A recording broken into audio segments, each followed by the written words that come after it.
This is LBC from Global, leading Britain's conversation with James O'Brien. 4 minutes after 10, and it's almost as if it was planned, isn't it? If you need proof of how corrupt political discourse is in this country, you just heard it in that last bulletin, where correctly our newsreader reflects upon the fact that some people are calling Keir Starmer never hear Keir, without mentioning that the reason why he is compelled to make so many foreign trips is to try to repair much of the damage done to our international reputation right across the globe, not just in Europe, by previous administrations which the people who would use a phrase like never hear Keir or Boris derangement syndrome or Trump derangement syndrome or Brexit derangement syndrome, they all told you that all of those things would be absolutely brilliant. And now as Keir Starmer, who, as we discussed yesterday, is impressing very, very few people, but as Keir Starmer tries to undo the epic damage done to our international reputation by becoming the first population in history to vote to impose economic sanctions on itself, by comparing allies to concentration camp guards in the case of Boris Johnson, by pursuing xenophobic rhetoric to a point where even people previously comfortable with a little bit of light 1970s racism felt their blood curdling. And the bloke charged with trying to undo all of that damage also gets a shoeing and a kicking for trying to undo some of that damage by the people who caused it. Welcome to Brexit Britain in 2025. What would you do today if you were me and you'd spent years championing Boris Johnson? What would you do today if you were a newspaper editor or a newspaper columnist, a broadcaster or a pundit, even perhaps an online influencer, who had been a fully paid-up member of the Boris Johnson fan club? Even perhaps a side order of Dominic Cummings' hero worship. Oh, he's so clever. Oh, 5D chess. He's such a genius. What would you do today? Daily Mail provides a little bit of guidance on that. They report upon the Hallett inquiry without mentioning the fact that they're currently paying the man responsible, arguably, for 23,000 unnecessary deaths, hundreds of thousands of pounds a year to write a weekly pile of bilge for them. They've also got Nadine Dorries on the payroll, the sort of handmaiden to Boris Johnson, all of whom will carry precisely no consequences, will carry no can whatsoever. If they have a conscience, that is the only punishment they will face for treating the British population with a curious combination of contempt and disinterest. 5 Cobra meetings missed because reasons. Oh, he's Boris. Oh, he's so funny. He was probably, I don't know, 5 Cobra meetings missed. What do you think of first? What do you think of first? Italy, right? Not just the pictures, but the voices, the calls we took from Italy, telling us in no uncertain terms that these overflowing hospitals were a harbinger of what we were about to face. I mean, what on earth is the question that we begin with today? How on earth did anybody convince themselves that we would somehow be exempt from the horrors visited upon Italy by dint of what? Our special sovereignty? Our box fresh Brexit brilliance? The leadership of Boris Johnson? Remember the footage from Italy and the incredibly draconian measures that were introduced almost immediately as the bodies pretty much did start piling up. And the sense in this country that the people in charge, the people at the top of the pyramid, were supremely and extraordinarily incompetent and inadequate. And I know the answer to the question, what would you do? What would I do? What would you do if you'd had this job and you'd spent years plugging Boris Johnson? Forget about Brexit today. I mean, that's, again, something that you're only going to have to answer to your conscience to, because the British media is never going to make people own the consequences of their dishonesty and idiocy. But what would you do if you'd done it? If you'd say, oh, Boris Johnson's great. Boris Johnson's wonderful. Oh, he's such a good bloke. Oh, he's so much fun. He's on the show tomorrow, going to tickle his toes. Oh, I love him. He's so great. He's so funny. He's so great. He's so funny. Glad he's in charge. He's like a Churchill, isn't he? Oh, yes, he's like a Winston Churchill. He's like a Winston Churchill de nos jours. And yet the rest of the country could see that this was like having a a tufted blancmange in charge of the most complicated public policy period that the country had faced since the Second World War. I don't know that the gulf between citizens, fellow citizens, friends, family members, colleagues, I don't know that it was ever bigger than with Boris Johnson. The idea that he was anything other than a sexually incontinent serial liar whose interest lay in precisely nothing but his own self-advancement, status and narcissism. A statement of facts, a series of observations so crystal clear to most of us that you could see them from space. And yet to others, including people who are still in receipt of very large salaries for their political insights and their opinions and their hilarious castigations of politicians who try their hardest to operate within the parameters of truth, still drawing down huge salaries, telling us at the time that he was a top bloke, that he was the perfect man for the job, that he was going to have his own sort of D-Day as we've tried to see off this global pandemic. And then Cummings. A man so entirely of a piece with everything that's gone wrong in this country in recent decades that it's quite possible his face will appear on the front of history books in the future. Everything from the shilling for secretly funded think tanks and going after the traditional targets of the BBC or the liberals or people who don't like racism, whatever it might be, or Brussels, God damn it, Brussels. All of those things. And then cloaking himself in this air of, I don't know what you'd call it, diabolical genius, when in fact he has the brains of a Rizzler paper. Just the ego of a Roman emperor. And he, of course, greased Boris Johnson's passage into Downing Street by peddling all sorts of nonsenses, embellishments and untruths to your family on Facebook, to you quite possibly on Facebook, because it was the Brexit wave that carried those two sociopaths all the way to Downing Street, where they found themselves in charge at a time of unprecedented national peril. Peril that was also visible from space, or at least from London, because the consequences of not responding properly, not recognising the threat immediately and not dealing with it well, was visible in Italy. And here we are. Do you remember people telling you that he got all the big calls right? I'm a little bit more emotional than I expected this morning for reasons that I'll share with you in a moment. Do you remember that?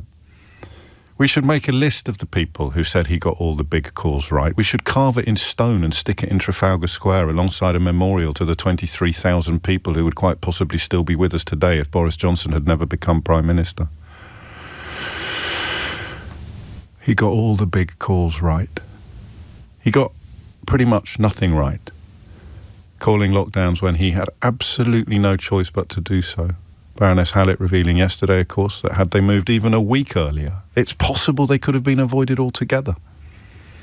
But doing nothing until his hand was forced. How many times did we sit here together and talk about how he will do nothing until he has no choice? He is so incapable of making a decision that is not defined by what is best for him. You give him a choice between two bad things. There's not a choice that gives him a 24-hour win in a news cycle. There's not a choice that gives him a brief fillip to his self-regard or his public image. If he's left with a choice between a rock and a hard place, he can't make it. He has no judgment.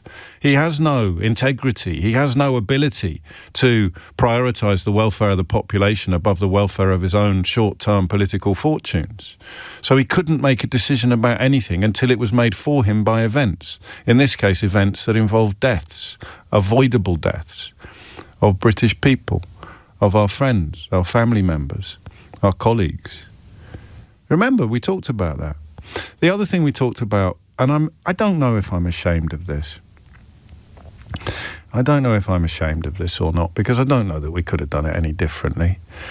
I remember telling you that I just couldn't shake this notion that they knew something we didn't know.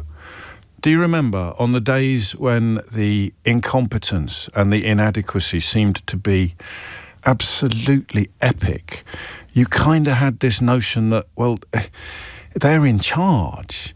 It can't be as bad as it looks.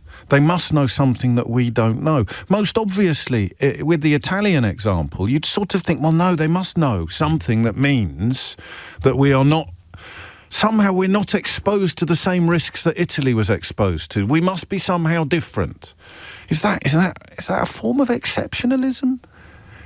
I hope not. I think it's just misplaced trust.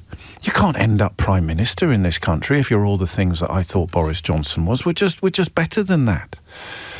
Coming 3 years after Brexit, you'd have thought we all realised that the British population can be persuaded to smash itself in the face with a frying pan at 10 o'clock every morning, on cue. We put Boris Johnson and Dominic Cummings in charge of our country. And then even those of us who were screaming from the rafters about how it was bound to end in disaster sat there thinking, they must know something we don't know.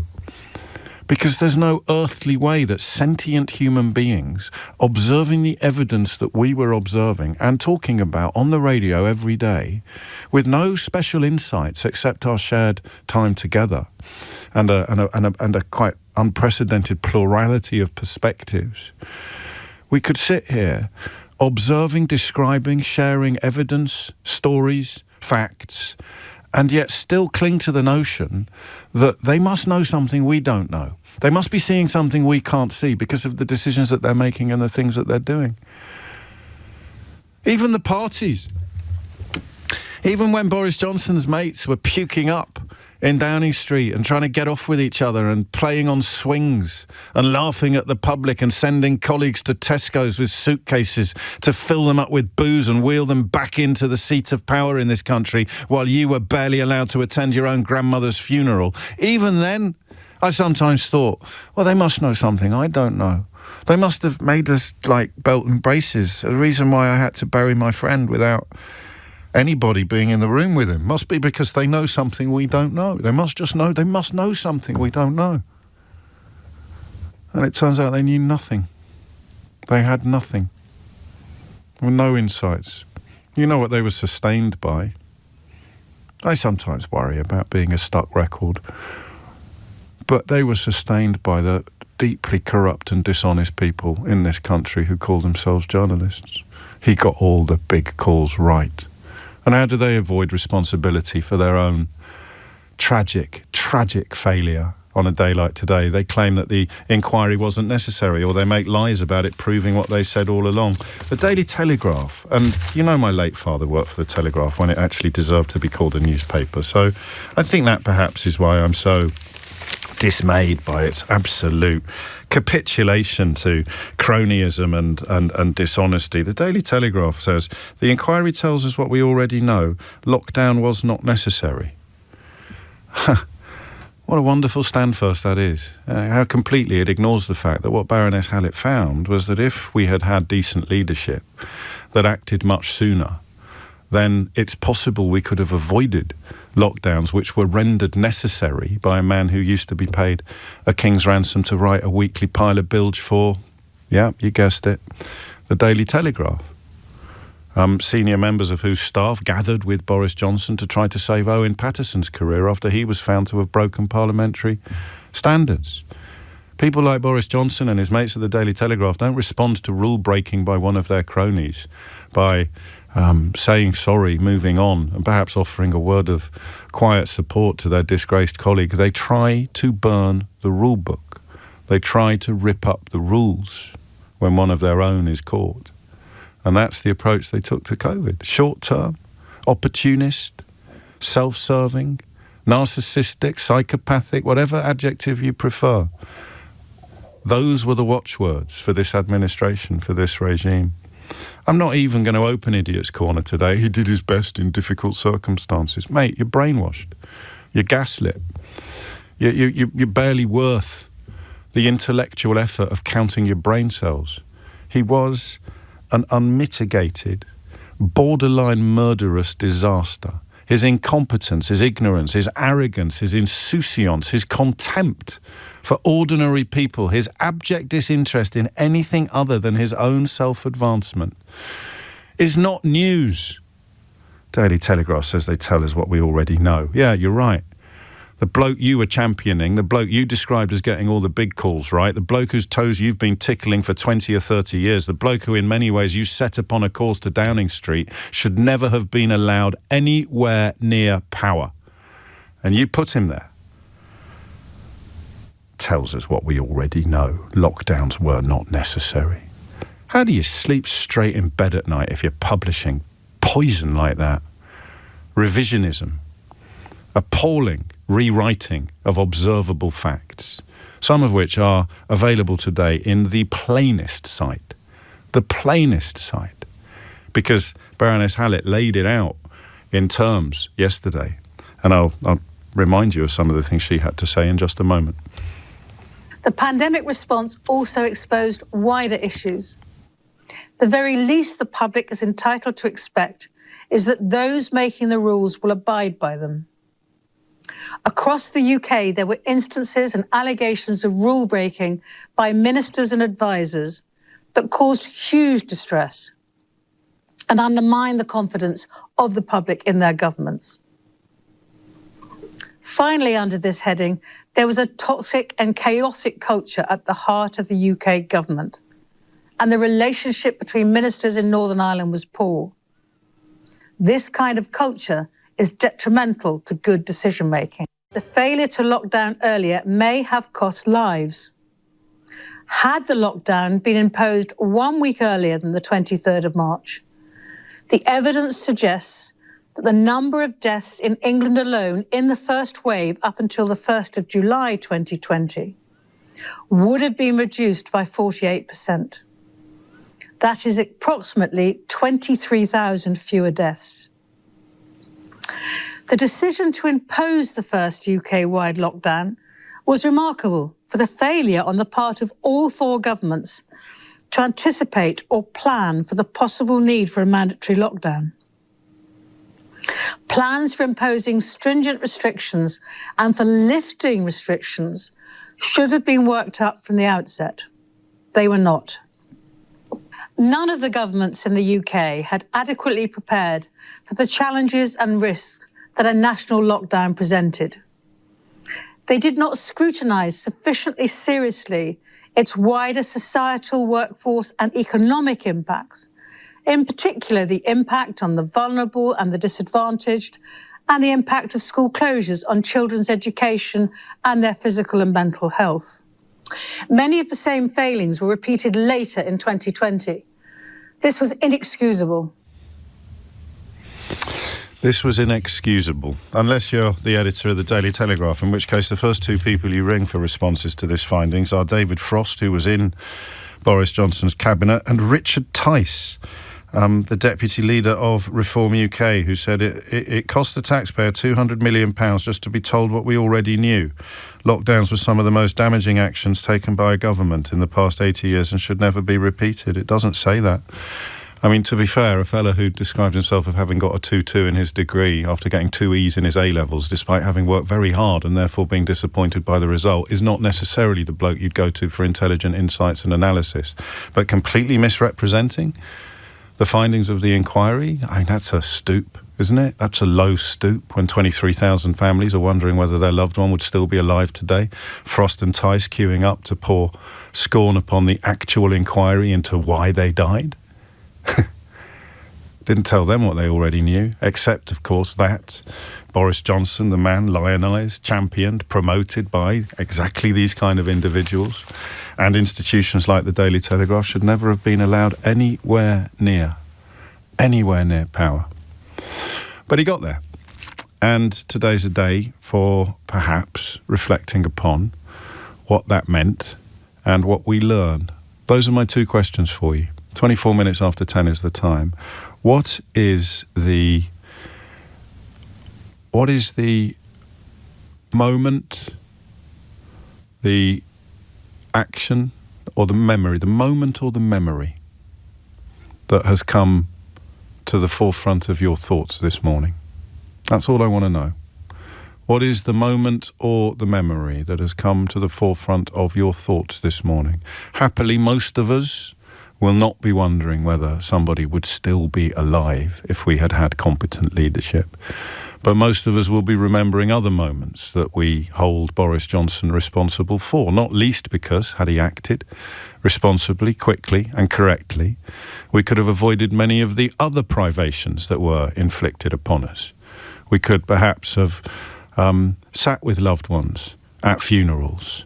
We could perhaps have visited relatives who, in some cases, would have been nearing the end of their lives quite naturally. We could perhaps have spared our children the privations of not attending schools for months on end. It was the failure to act and the weakness of response that opened the door to all of the worst consequences of COVID. All of the worst consequences. So I want to know what it is that is in the forefront of your mind today. Who or what are you thinking about? What is the moment? I'm blessed in a way. I don't think my friend would still be alive today if Boris Johnson hadn't been in Downing Street, but I know that his funeral, I know that his sons would have seen hundreds of people attending his commemoration, waving off his farewell, knowing how many people carried their dad's memory in their heart and still do, and having the inalienable evidence, even for a 6-year-old boy, of hundreds of people queuing up to remember what an absolute legend your father was. And that, in the great scheme of things, is quite a small moment of grief. Nothing compared to wondering whether or not he'd still be alive today if we'd had someone half decent in Downing Street. Or even if you must employ, if you must hire, if you must elect an obvious inadequate, then make sure there's someone next to him who isn't a psychopath instead of Dominic Cummings. What is it for you? What's the memory that is rushing, unprompted and unwanted, to the forefront of your mind this morning? The moment or the memory? Because the other one I've got, oddly, again, in the great scheme of things, not the most serious perhaps, but the moment he looked down the barrel of a camera and claimed that he'd had to drive in direct contravention of all the rules that the rest of us were trying our level best to follow. He'd had to drive to Barnard Castle and back with his baby in the back of a car in order to test his eyesight before undertaking an even longer journey. Imagine for a moment the meeting that preceded that speech in the Rose Garden. Do you really think we can get away with this? To which I bet I would not be remotely surprised if Dominic Cummings responded by saying to his assembled colleagues, hello, we persuaded them to vote for Brexit. You honestly think I can't get the eye test past these peasants? The contempt. And some people, of course, still sucking it up, still tugging their forelocks, doffing their caps. Oh, have you never heard of hindsight? How dare you blame it all on Boris? Who are you going to blame it on then? The Tooth Fairy? Gary Lineker? Meghan Markle? Me? What are you? Who and what are you thinking of today? It can be poignant, it can be a memory, or it can be anger. It can be cold, righteous fury, directed not just at the individuals who presided over this carnage, but also at the institutions and the so-called journalists who facilitated it, who blew so much smoke up Boris Johnson's scrawny backside that when he opened his mouth, smoke rings came out. Who? What? Why? 0345 6060 973.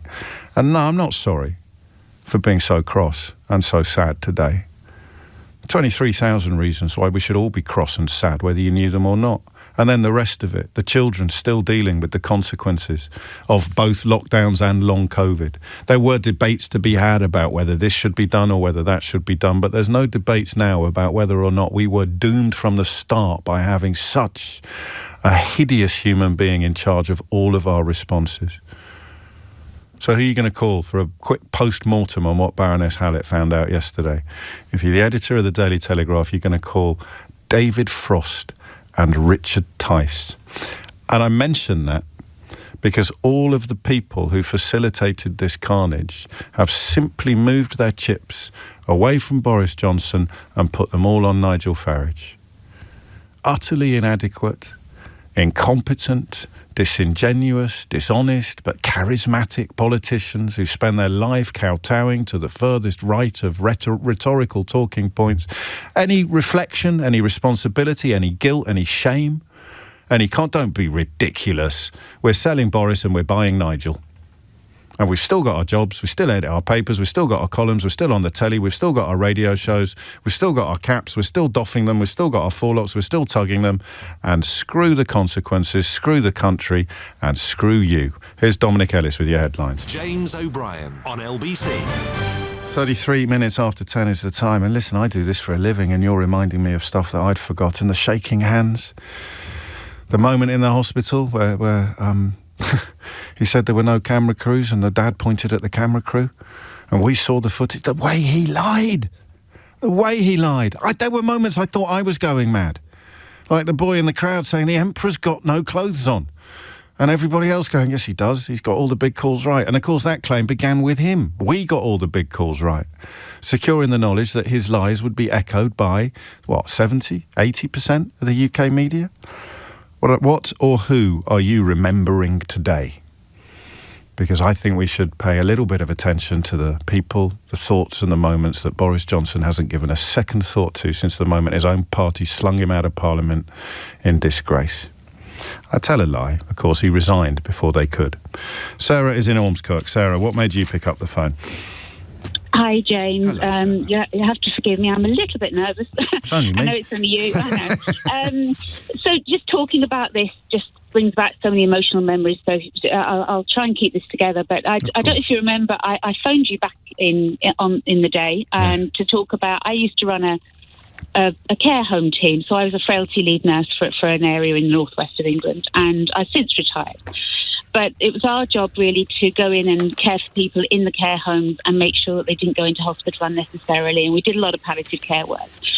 And we started it in 2018, and my abiding memory, and I was talking to my husband about this morning, it still makes me so angry. Yeah. I get so angry thinking about it. 2020, probably February, mid-February, I went into a care home, and at the time we used to get a lot of the flu bugs. We still get them over the winter. And we had 4 ladies who were very frail, who had terrible chest infections. Right. And all we could hear this noise from across China and, Italy, and this is happening. But we weren't getting any support from the management. So the clinicians were supporting each other. We knew something big was happening. And these little ladies, I looked after them, and sadly all 4 died. And I'm 100% convinced, because we weren't testing them, that they had COVID. And, my abiding memory is about 2 or 3 weeks later, my husband went to Cheltenham. Oh, boy. Cheltenham, another one that's been lost in the mists of time. Exactly. And I thought, am I going mad here? This thing's big, and nobody was listening to us. I remember emailing the powers that be on the CCG, as they were then, and saying, our homes are asking for advice. Keep going, nothing to see here. They're the emails I was getting back, nothing to see here. And I was saying, but we were losing people. We were losing people then, James. And it was heartbreaking to... It was Matt Hancock's call, I think, wasn't it, Cheltenham? Oh, yeah, protective ring. Oh, yeah, probably, yeah. Just let thousands and thousands of people mingle and breathe all over each other because we are British and therefore we won't be affected like the Italians are being affected. Do you think that's what it was? Or, it may have been worse than that. I just think they were incompetent. It was interesting because they weren't coming down through the county level. They weren't coming down to the CCG. The CCG didn't know what they were doing. I can say this now. I'm retired. I'd got in trouble back in the day. Of course. But the CCG didn't know what they were doing, and so the doctors and the nurses, when we were out there, we were panicking because we were losing people and we didn't know how to handle it. And when I look back, those lovely ladies, they all had care plans, and the plan was to always keep them in the home if they became unwell and died. That was their preferred place to care. But I am so angry about this, James, and I think when I said to you in 2020 or 21, I think I last rung you, I'm sure I had PTSD. I am getting better now. Good. But whenever I think about this, I think... I can't look at Johnson now on the telly, but my husband will tell you I'll throw things at the case. Yeah. But that was my abiding memory. That is a really interesting point, actually, because the amount of effort that's been put into rehabilitating him, whether it's from the people that put him in Downing Street in the first place, or whether it is from the people at the Daily Mail who now pay him hundreds of thousands of pounds a year to slag off Keir Starmer or write nonsense about woke or big up Donald Trump. It is extraordinary what maybe our country was always like this, and it takes something like COVID to tear the plaster off or to remove the mask. 150,000 people went to Cheltenham. So David King, the government's chief scientific advisor from 2000 to 2007, described it as the best possible way to accelerate the spread of the virus. Yeah.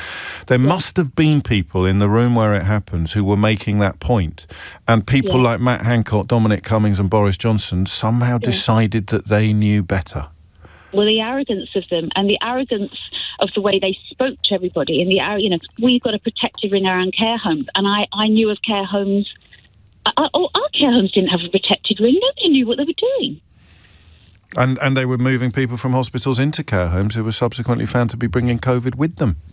Yeah, he didn't care. I think Johnson should be in jail personally, but he didn't care. Yeah, he doesn't care. I'm not a big fan of hyperbole, but my goodness me, I'm not going to argue with you today. What else would be a suitable punishment for this level of incompetence, entitlement and arrogance and death? Yeah. I honestly don't know. It's so big, isn't it? And they've got away with it now. Well, that's the phone, and I'm not ready to have yet. Is what will happen. I'll ask what have we learned, but I don't know if people are ready to answer that question yet. I certainly don't think that we are ready to address the knowledge. I allude to it, but I'm not going to take calls on what it says about our country. That none of them. For even if you were under any doubt whatsoever, when the Daily Telegraph decided to ring up David Frost and Richard Tice to ask for their responses, my goodness me. It'd be like asking Dr. Crippen to comment on Harold Shipman's case. But here we are. Thank you, Sarah. Marilyn's in Hemel Hempstead. Marilyn, what would you like to say? Oh, good morning, James. Hello, what a question you've asked. It's a big one, isn't it? Isn't it? The curtain's coming back and we're going to have a look, aren't we? Well, some of us are. Some of us will be too busy looking in the other direction or having nonsensical conversations about whether Boris Johnson's comeback is now off the cards. Oh, God almighty. I mean, I work for the NHS. I was saying to your producer, I worked for the NHS for 36 years. I wasn't clinical. I worked for the bereavement team. Oh, yeah. You were busy. Retired. Yes. Always, constantly. It's part of life, isn't it? But I'd retired when COVID came along. But I do remember a certain Mr. Hunt coming to our hospital. Oh, yeah. They were doing some sort of exercise about a possible pandemic. COVID wasn't even known then. And it was about what we needed to have in store in case this next epidemic arrived. We got nothing. Nothing happened. Everyone was glad-handing and patting him on the back and smiling and making tea. And then we go into COVID. And I remember some of our doctors and consultants had come back after retiring to help out. But I'd left by then, and it wasn't until I went back to the hospital for some treatment myself, and there was a memorial plaque that had been put up at the main entrance. And I'm not going to get emotional. You can if you want. So many names on it of people that I worked with, and they'd given their lives to this clown that was running this circus, lying to everybody. I'm like your previous caller. I'm furious. Yeah. Because they defend him. They find him work. They pay him thousands. And do you know what? They defended Hitler. And I just cannot get what went on there, because they're shameless. They're absolutely shameless. They've taken money, they've cooked up stories, and in the meantime, families are devastated. Is it what is it that we're describing? Is it class? Is it just ordinary people don't matter, or is it worse? No, I do. I agree. I agree with that completely. Right. I think it's the boys' club. I think it's they find them jobs doing anything, don't they, and pay them thousands. Of course. And he was incompetent from the day one. And we all had a clown like that in our class. Yeah, but we didn't expect them to end up Prime Minister. No. Unless you were at Eton in the 1980s, I imagine. You ended up with two. Dear God. I mean, I don't know. My husband had COVID and was admitted to the hospital that I worked in. They were incredible. And they saved his life. I think there are two memories of this. There are the memories of the healthcare professionals, whatever capacity they were working in, and then there are the memories of the rest of us. I think there were two countries almost unfolding, one not ignored, of course, by the other, but certainly largely ignored by the political class. Marilyn, thank you. And I'm pretty sure that if your emotions weren't running so high, you probably wouldn't have reached for the Hitler handle during that contribution. I just want to acknowledge that. But everything else you said is absolutely unchallengeable. And that's the thing, isn't it? That's the emerging sense now. So you've got the anger, you've got the sadness, you've got the profound grief that Marilyn still feels for her lost colleagues. But you've also got this, what would you describe it as? This resignation is the word. Resignation to the knowledge that these people won't be touched.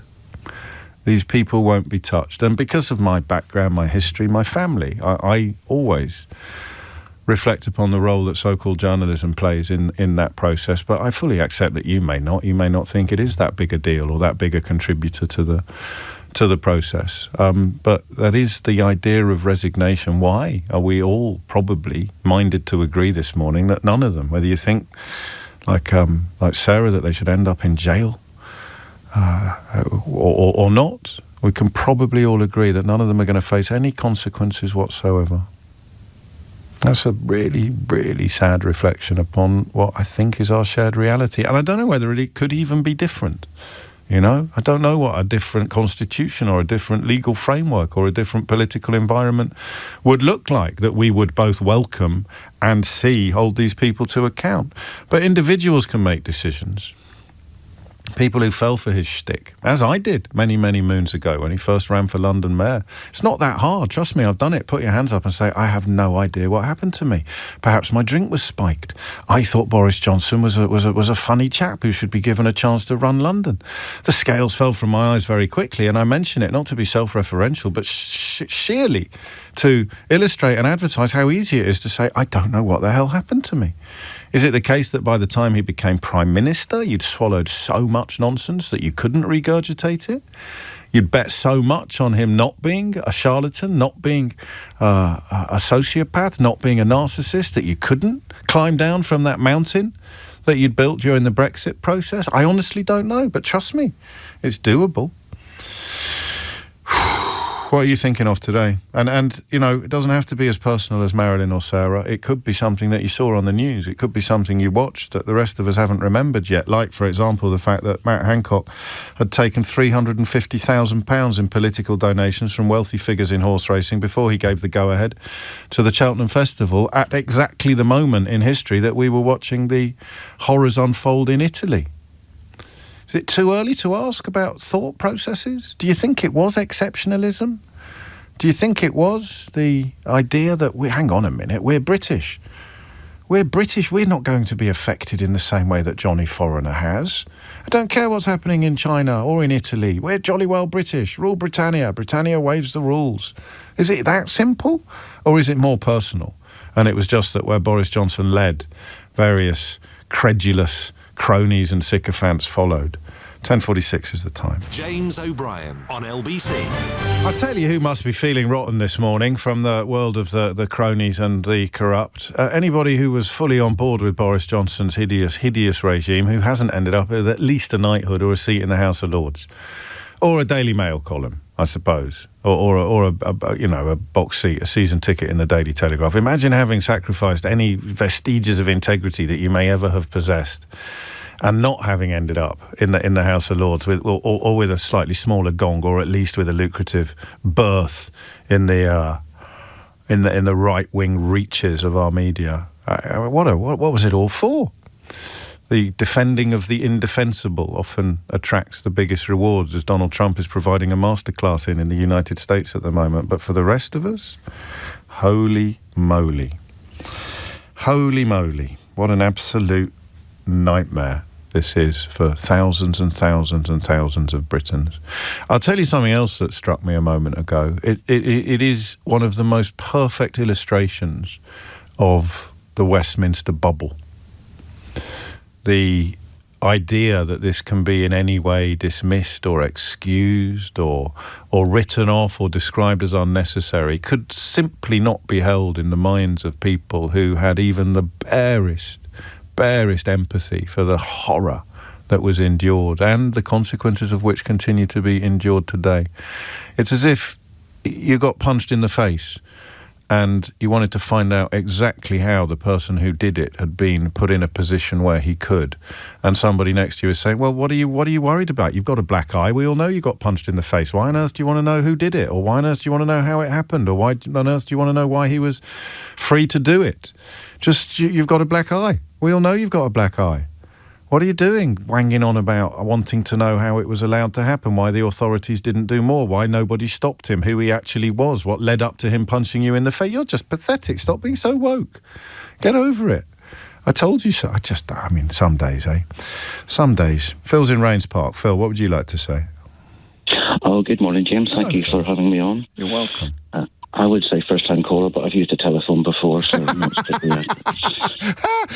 20 years in, and you've taken me by surprise with a little bit of the show's furniture. I've not heard that one before. Well played. Carry on. Thank you. Firstly, I'd just pay tribute to the previous callers you had and express my admiration for the work that they carried out.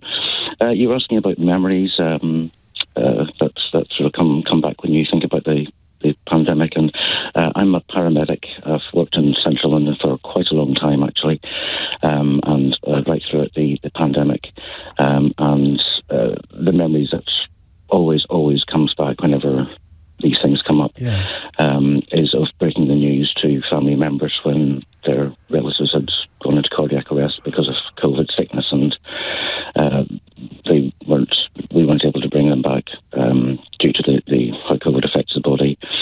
And the first time that ever happened was a chap in his late 40s who was actually worked for the NHS in a mental health trust, and we'd found out that he'd not been given PPE at the trust where he worked, and he'd been getting sicker for a week, and then one day he collapsed and stopped breathing in front of his family at home, and we tried to resuscitate him, but it wasn't happening.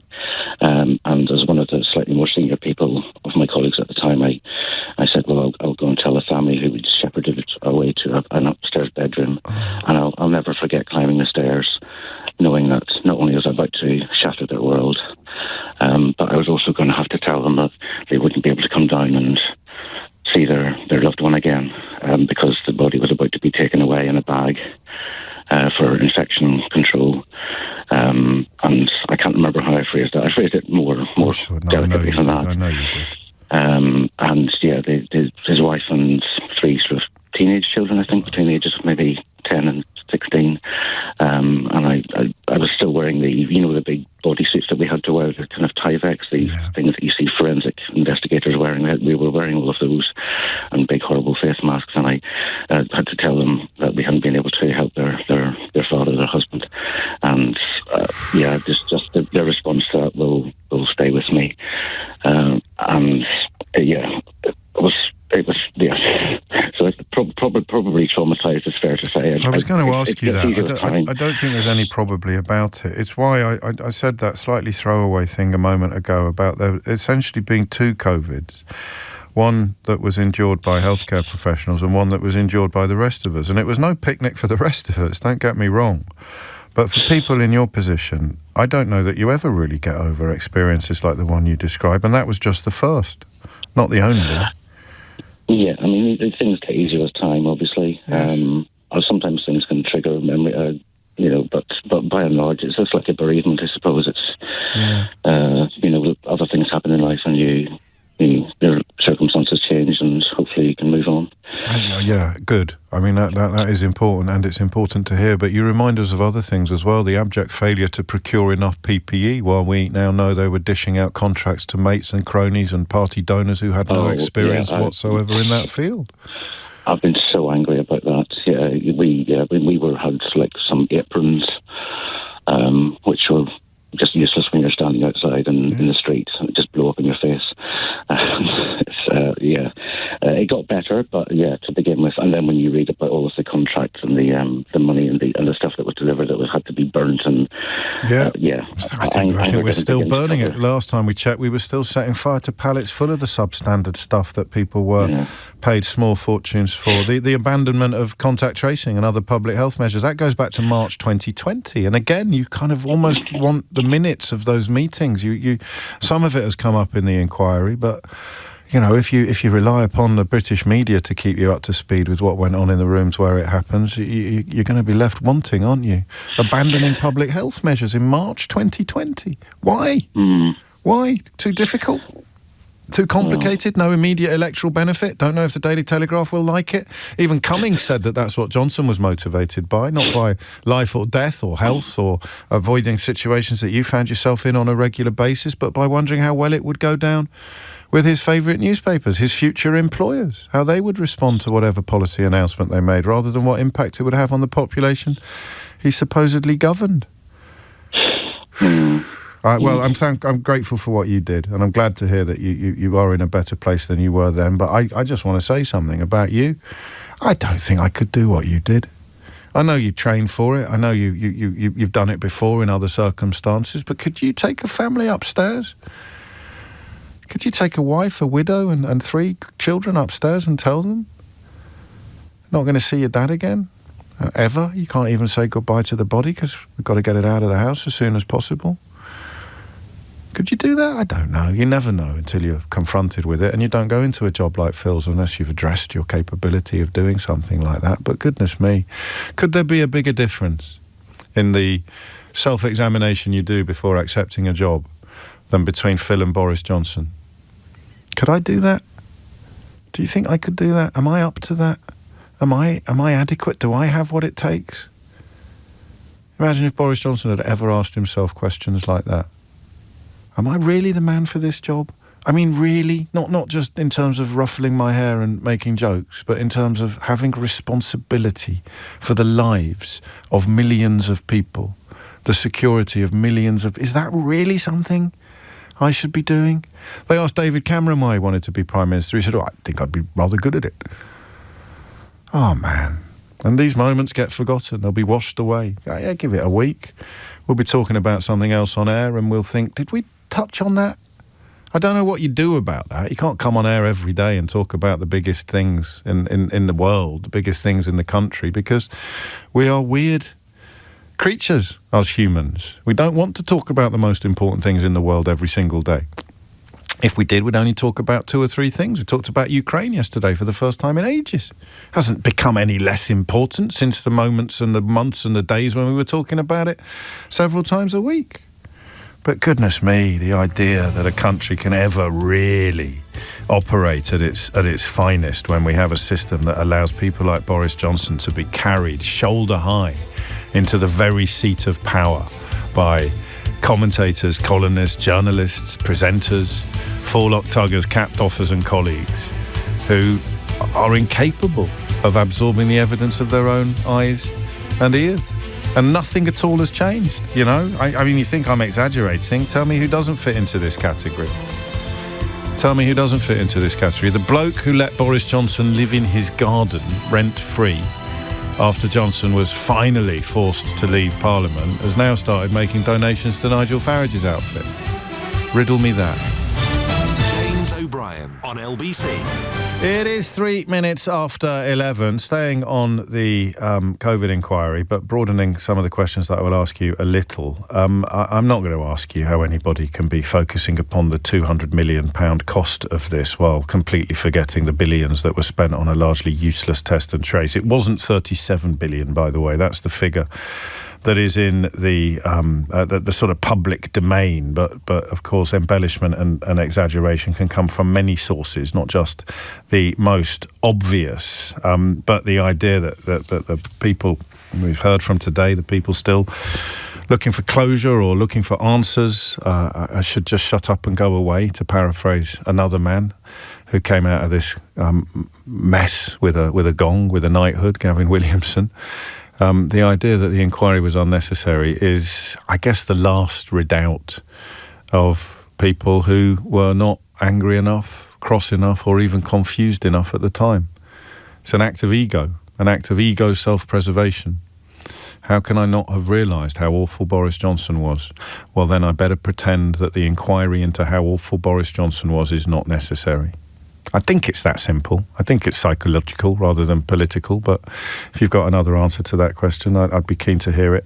I think, I'm carrying on with this, and I want to, if I can, nudge you as well as to the personal, but also to the public, to the things that stick in your craw, despite not having had the profound and deeply personal experiences that our callers so far have had. I don't want to put you off if you are in that category, goodness no. Quite the opposite, but I do also want to sort of reflect upon moments like Cheltenham, when 150,000 people gathered in circumstances described by a former chief scientific advisor to the government as being the best imaginable scenario for a virus to spread. Because I still have my own little mysteries. And I don't know what this is. Perhaps this is psychological rather than political. But I still kind of think there must be answers to some of these questions that we haven't found. And most obvious to that would be, how could they have done this? Look, even if Matt Hancock was in receipt of a king's ransom from senior horse racing figures prior to the decision to let Cheltenham go ahead, do we really think that he would have thought, I'll stuff the consequences, I'll keep my donors happy, if he had actually understood what was on the horizon? Maybe I'm being too generous, but I don't actually believe that. Somehow there's a self-delusion in place, an ability to persuade yourself that things are not as bad as they appear to be. This is something that comes up quite a lot in therapy, on a very personal level, and that some of us are conditioned from a very early age to minimise trauma. I've told you a few times, and it might seem like an odd thing to bring into the mix today, but I think it might help. I hope it does, and if it doesn't, I apologise in advance. But I spent years absolutely adamant that being beaten quite badly by teachers as a child, as a small boy, had done me no harm whatsoever. I even would have argued at one point, possibly even in the time we've known each other, that it was good for me. It was the only language I understood. That is a really powerful psychological process. I can't really remember what it's called, but the idea is that you persuade yourself you haven't been traumatised. You minimise the danger and the damage that has done to you just to get through the day. The government, when COVID hit, was full of people who'd had educations like mine. It was best exemplified when David Cameron said about Boris Johnson, after he was struck down quite low and put on a ventilator by COVID, even as some of his biggest fans in the media were claiming it was all a scam or exaggerated or there was nothing to worry about. David Cameron said, "Don't worry about Boris, he'll be fine. I've seen him play tennis." That is a very good example of what I'm talking about. The moments that still stick out in your memory. And that won't have stuck out for everybody. It won't even have stuck out for everybody who went to a school like mine. But it really sticks out for me, because that is the PE teacher telling you it's only pain, it doesn't really hurt. That is matron being greeted by a child with a broken collarbone and giving him a fisherman's friend. That is the creation of men for decades in this country without empathy. You can't go off and run the empire if you are overburdened with empathy.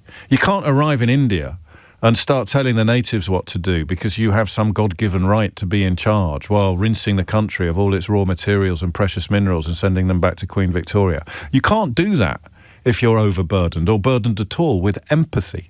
It's not unique to the 19th century. Obviously, there's loads of it around today, most obviously typified by people trying to poo-poo this inquiry. You need to have turned off or had turned off your empathy. It's often a consequence of a privileged education because it is still a system dedicated to creating soldiers of empire, even though there's no empire left. So when David Cameron said about Boris Johnson, "Oh, he'll be fine, don't you worry, I've seen him play tennis," he was buying into the idea that you could somehow see off the impacts of a lethal virus by adopting a belligerent attitude on a tennis court.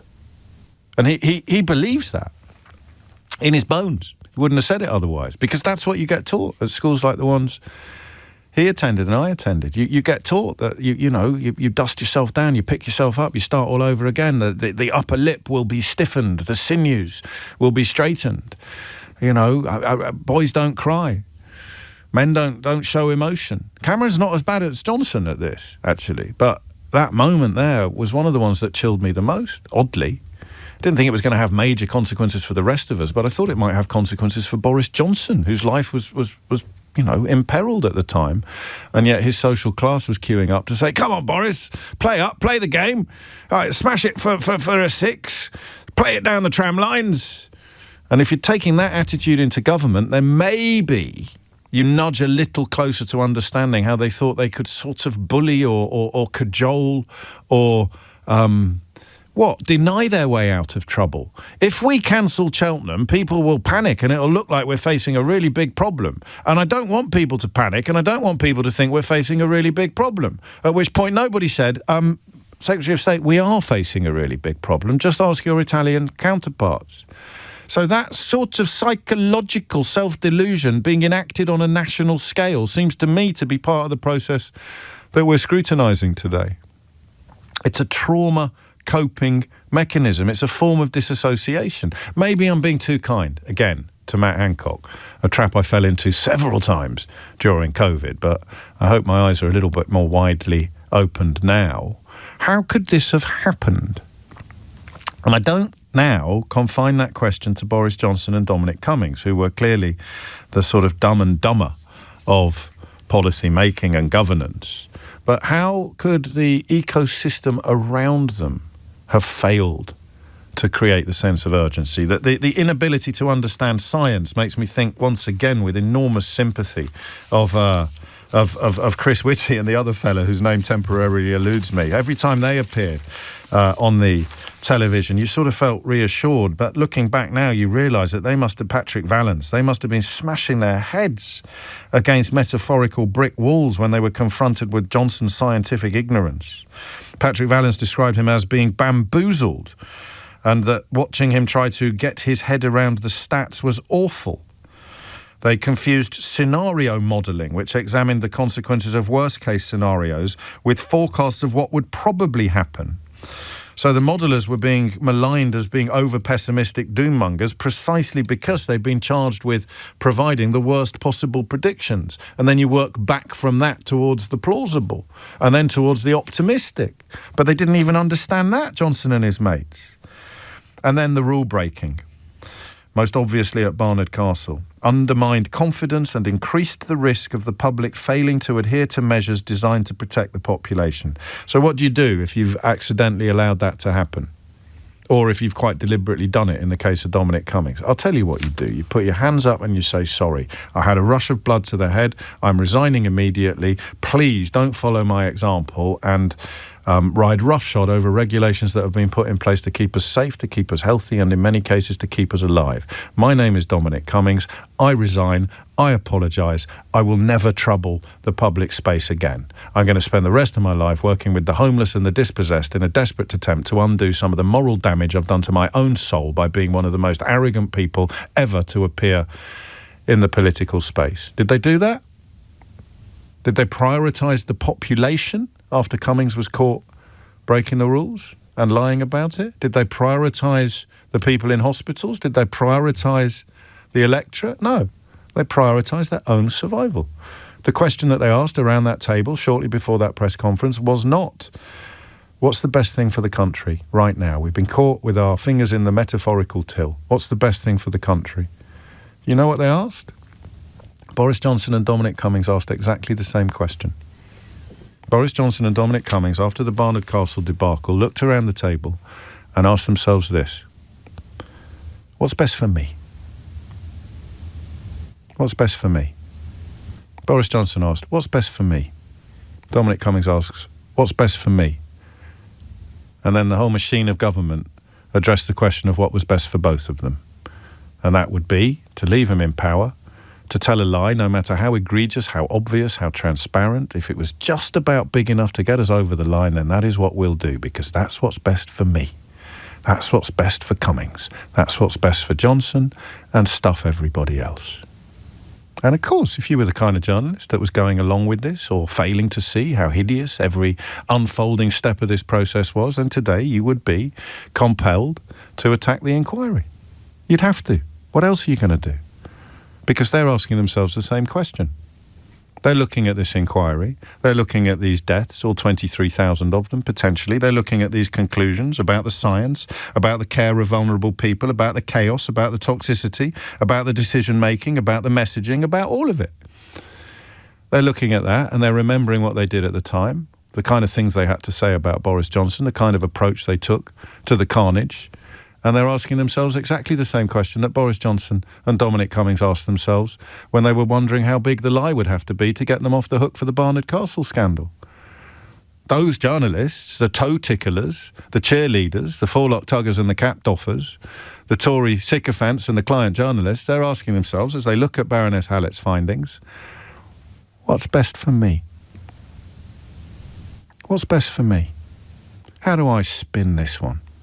How do I get off the fact that I had the bloke on speed dial, or I invited him to my Christmas drinks, or he's someone that I'm proud to consider a friend? How do I get off the hook for this? How do I get off the hook for that? I know what I'll do. I'll poo-poo the whole inquiry. If I'm the editor of the Daily Telegraph, I'll get David Frost on the phone and Richard Tice up next. Because the worst possible thing for me, the last possible thing I'm going to do, is put my hands up and own it.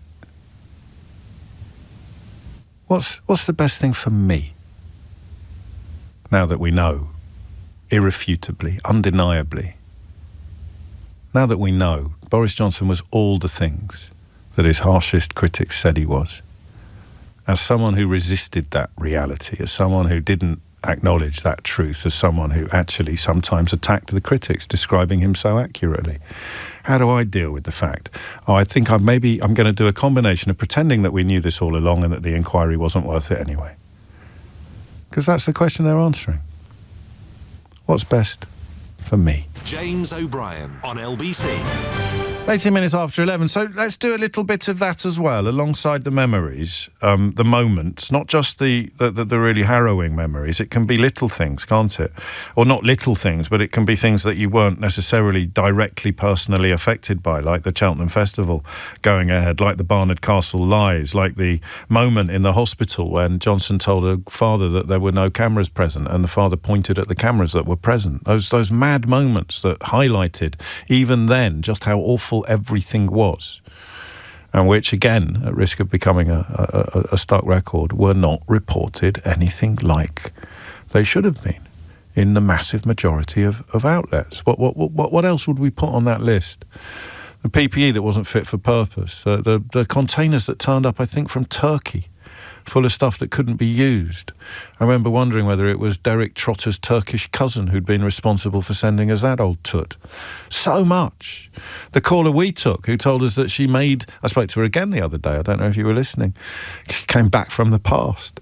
The caller who told us that she was in the business of supplying ventilators to hospitals, but she couldn't get the phone. She couldn't get anyone on the phone in Downing Street while they were asking people like Dyson to come up with new inventions.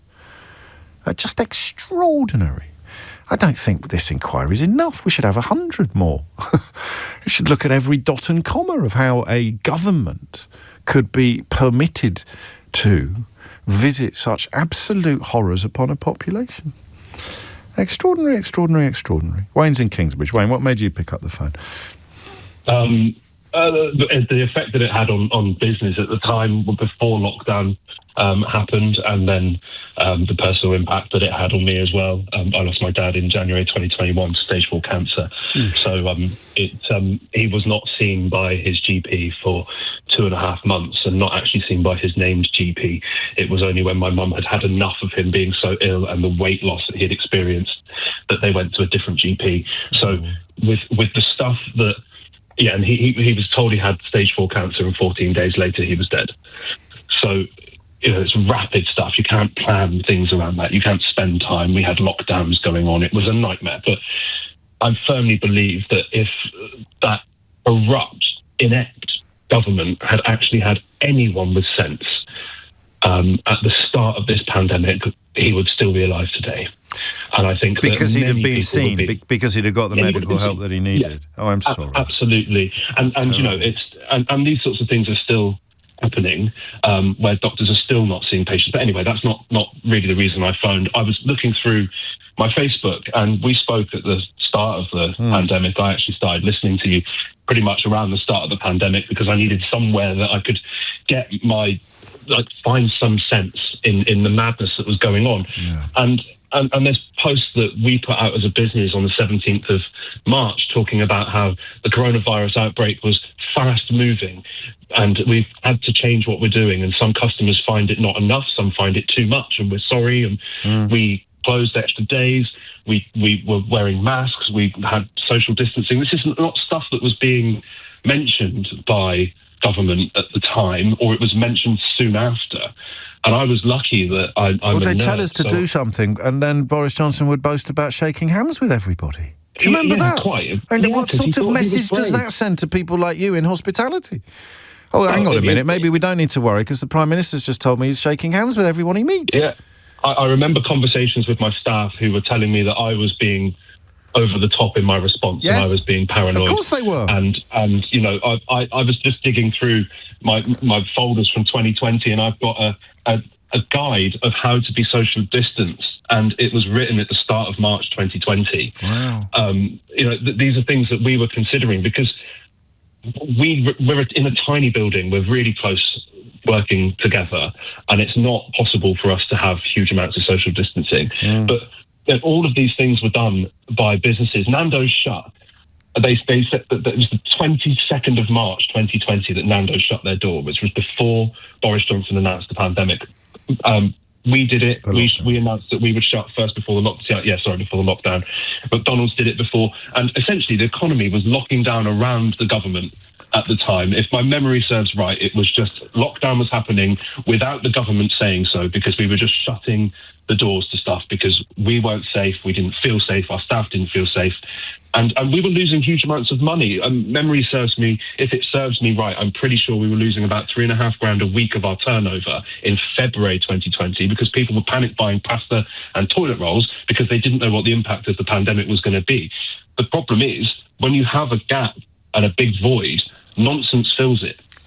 And the nonsense comes from all angles, actually. And you're right. None of our memories are going to be 100% reliable. I think the first one. Well, I know the first one was announced on the 16th of March, 2020, and then by the 19th, he was telling us that we could turn the tide of coronavirus in 12 weeks. What the inquiry finds, the inquiry that we don't need and that costs too much money, if you're listening to Boris Johnson fans, was that by the 12th of March, the situation was little short of calamitous. So even if they'd moved a week earlier, even if they'd moved on the 9th, 23,000 fewer deaths could have been saved. That's the conclusion of the report. And then when the second wave came around in September and October, Johnson, quotes, repeatedly changed his mind on whether to introduce tougher restrictions and failed to make timely decisions. And that adds to some of the grifters and liars who were trying to minimise the threat, because Johnson created, as you say, a vacuum into which all manner of nonsense could move, up to and including, a little later in the saga, the people who lied about vaccines and the people who actually continue to have the ear of the US president, it would seem, with their absolutely anti-scientific, borderline murderous claptrap. But because he couldn't make his mind up until it was made up for him by events, until the statistics became so hideous that he had to do whatever option was left open to him, everything that was done, even if it was the right thing to do, was done too late. And people like you, companies and individuals, families calling me and telling me they'd gone into voluntary lockdown because they had someone vulnerable in the house, because they were watching and reading news from elsewhere in the world, whether it was Italy or China, and concluding that this was going to pose an existential threat to their family, and therefore they were going to have to cease contact already. The masks. Do you remember when the masks were controversial, or newspaper columnists were getting their knickers in a right old twist about a mask, when I think most of us would just have said, well, what's the worst that can happen if I wear a mask? The worst that can happen is it makes no difference. The best that it can happen is that it makes a difference. So do you know what? I'm going to wear one. Nowhere was the guidance clear. It was extraordinary how confused and mixed the messaging was. And only now are we properly reflecting and remembering how much of that leads directly to Downing Street, where we also learned today Dominic Cummings was presiding over a culture of fear typified by misogyny and toxicity. Apparently, lots of people who are political journalists knew that all along. Did you know that, Wayne? They just decided not to tell you and me. Well, I just had I could only but guess that is what they were doing.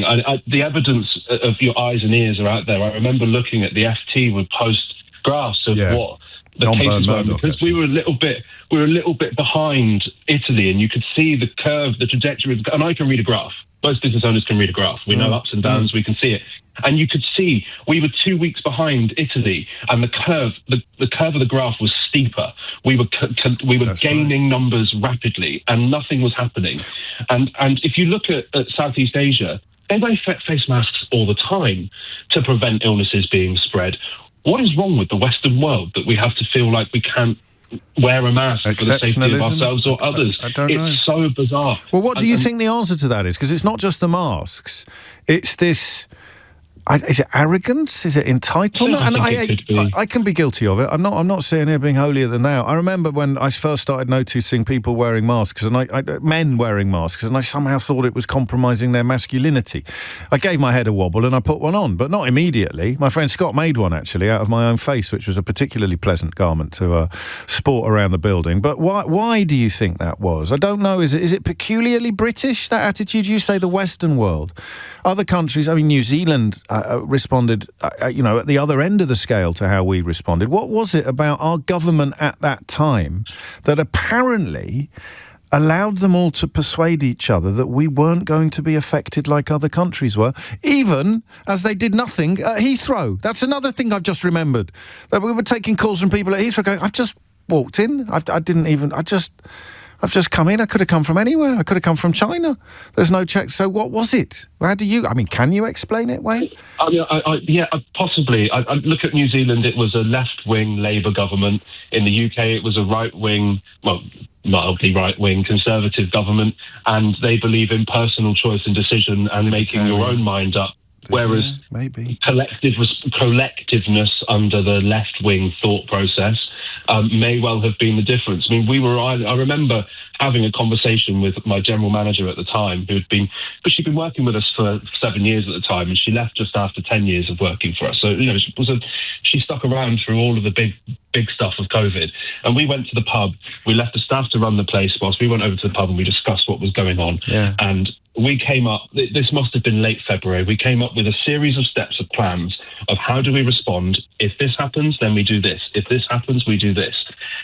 And it took us about half an hour to make the decision of how we're going to make it. So I'm just looking at the document that I typed up at the time. We shut 1 day a week so that we could reduce costs just a little bit and try and focus people's spending into a time where it could work.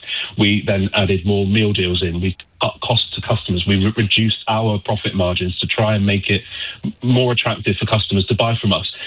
We were doing the hard work of making sure that we could survive. Meanwhile, Boris Johnson was avoiding making those decisions, possibly because he himself knows that he's incapable of actually doing it. Well, also they would have made him unpopular with some people, particularly the only people he reportedly cared about at the time, which was the editors of the Daily Mail and the Daily Telegraph. He couldn't do it because he can't do the unpopular, even though he's ended up being so spectacularly unpopular. At every turn, the question is, what's best for me? And what was best for him was not telling business owners like you to batten down their hatches and prepare for some very, very tough times. And we had choices. The government had choices. There were levers that they could have paid. They could have done. I wrote a list of ideas of things that they could do.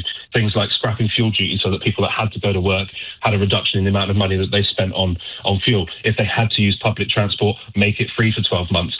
Do things like universal basic income, subsidise that. Oh, this is mad. They kind of did that with furlough, actually. Eventually. Yes, of course, eventually. Eventually is the word of the day.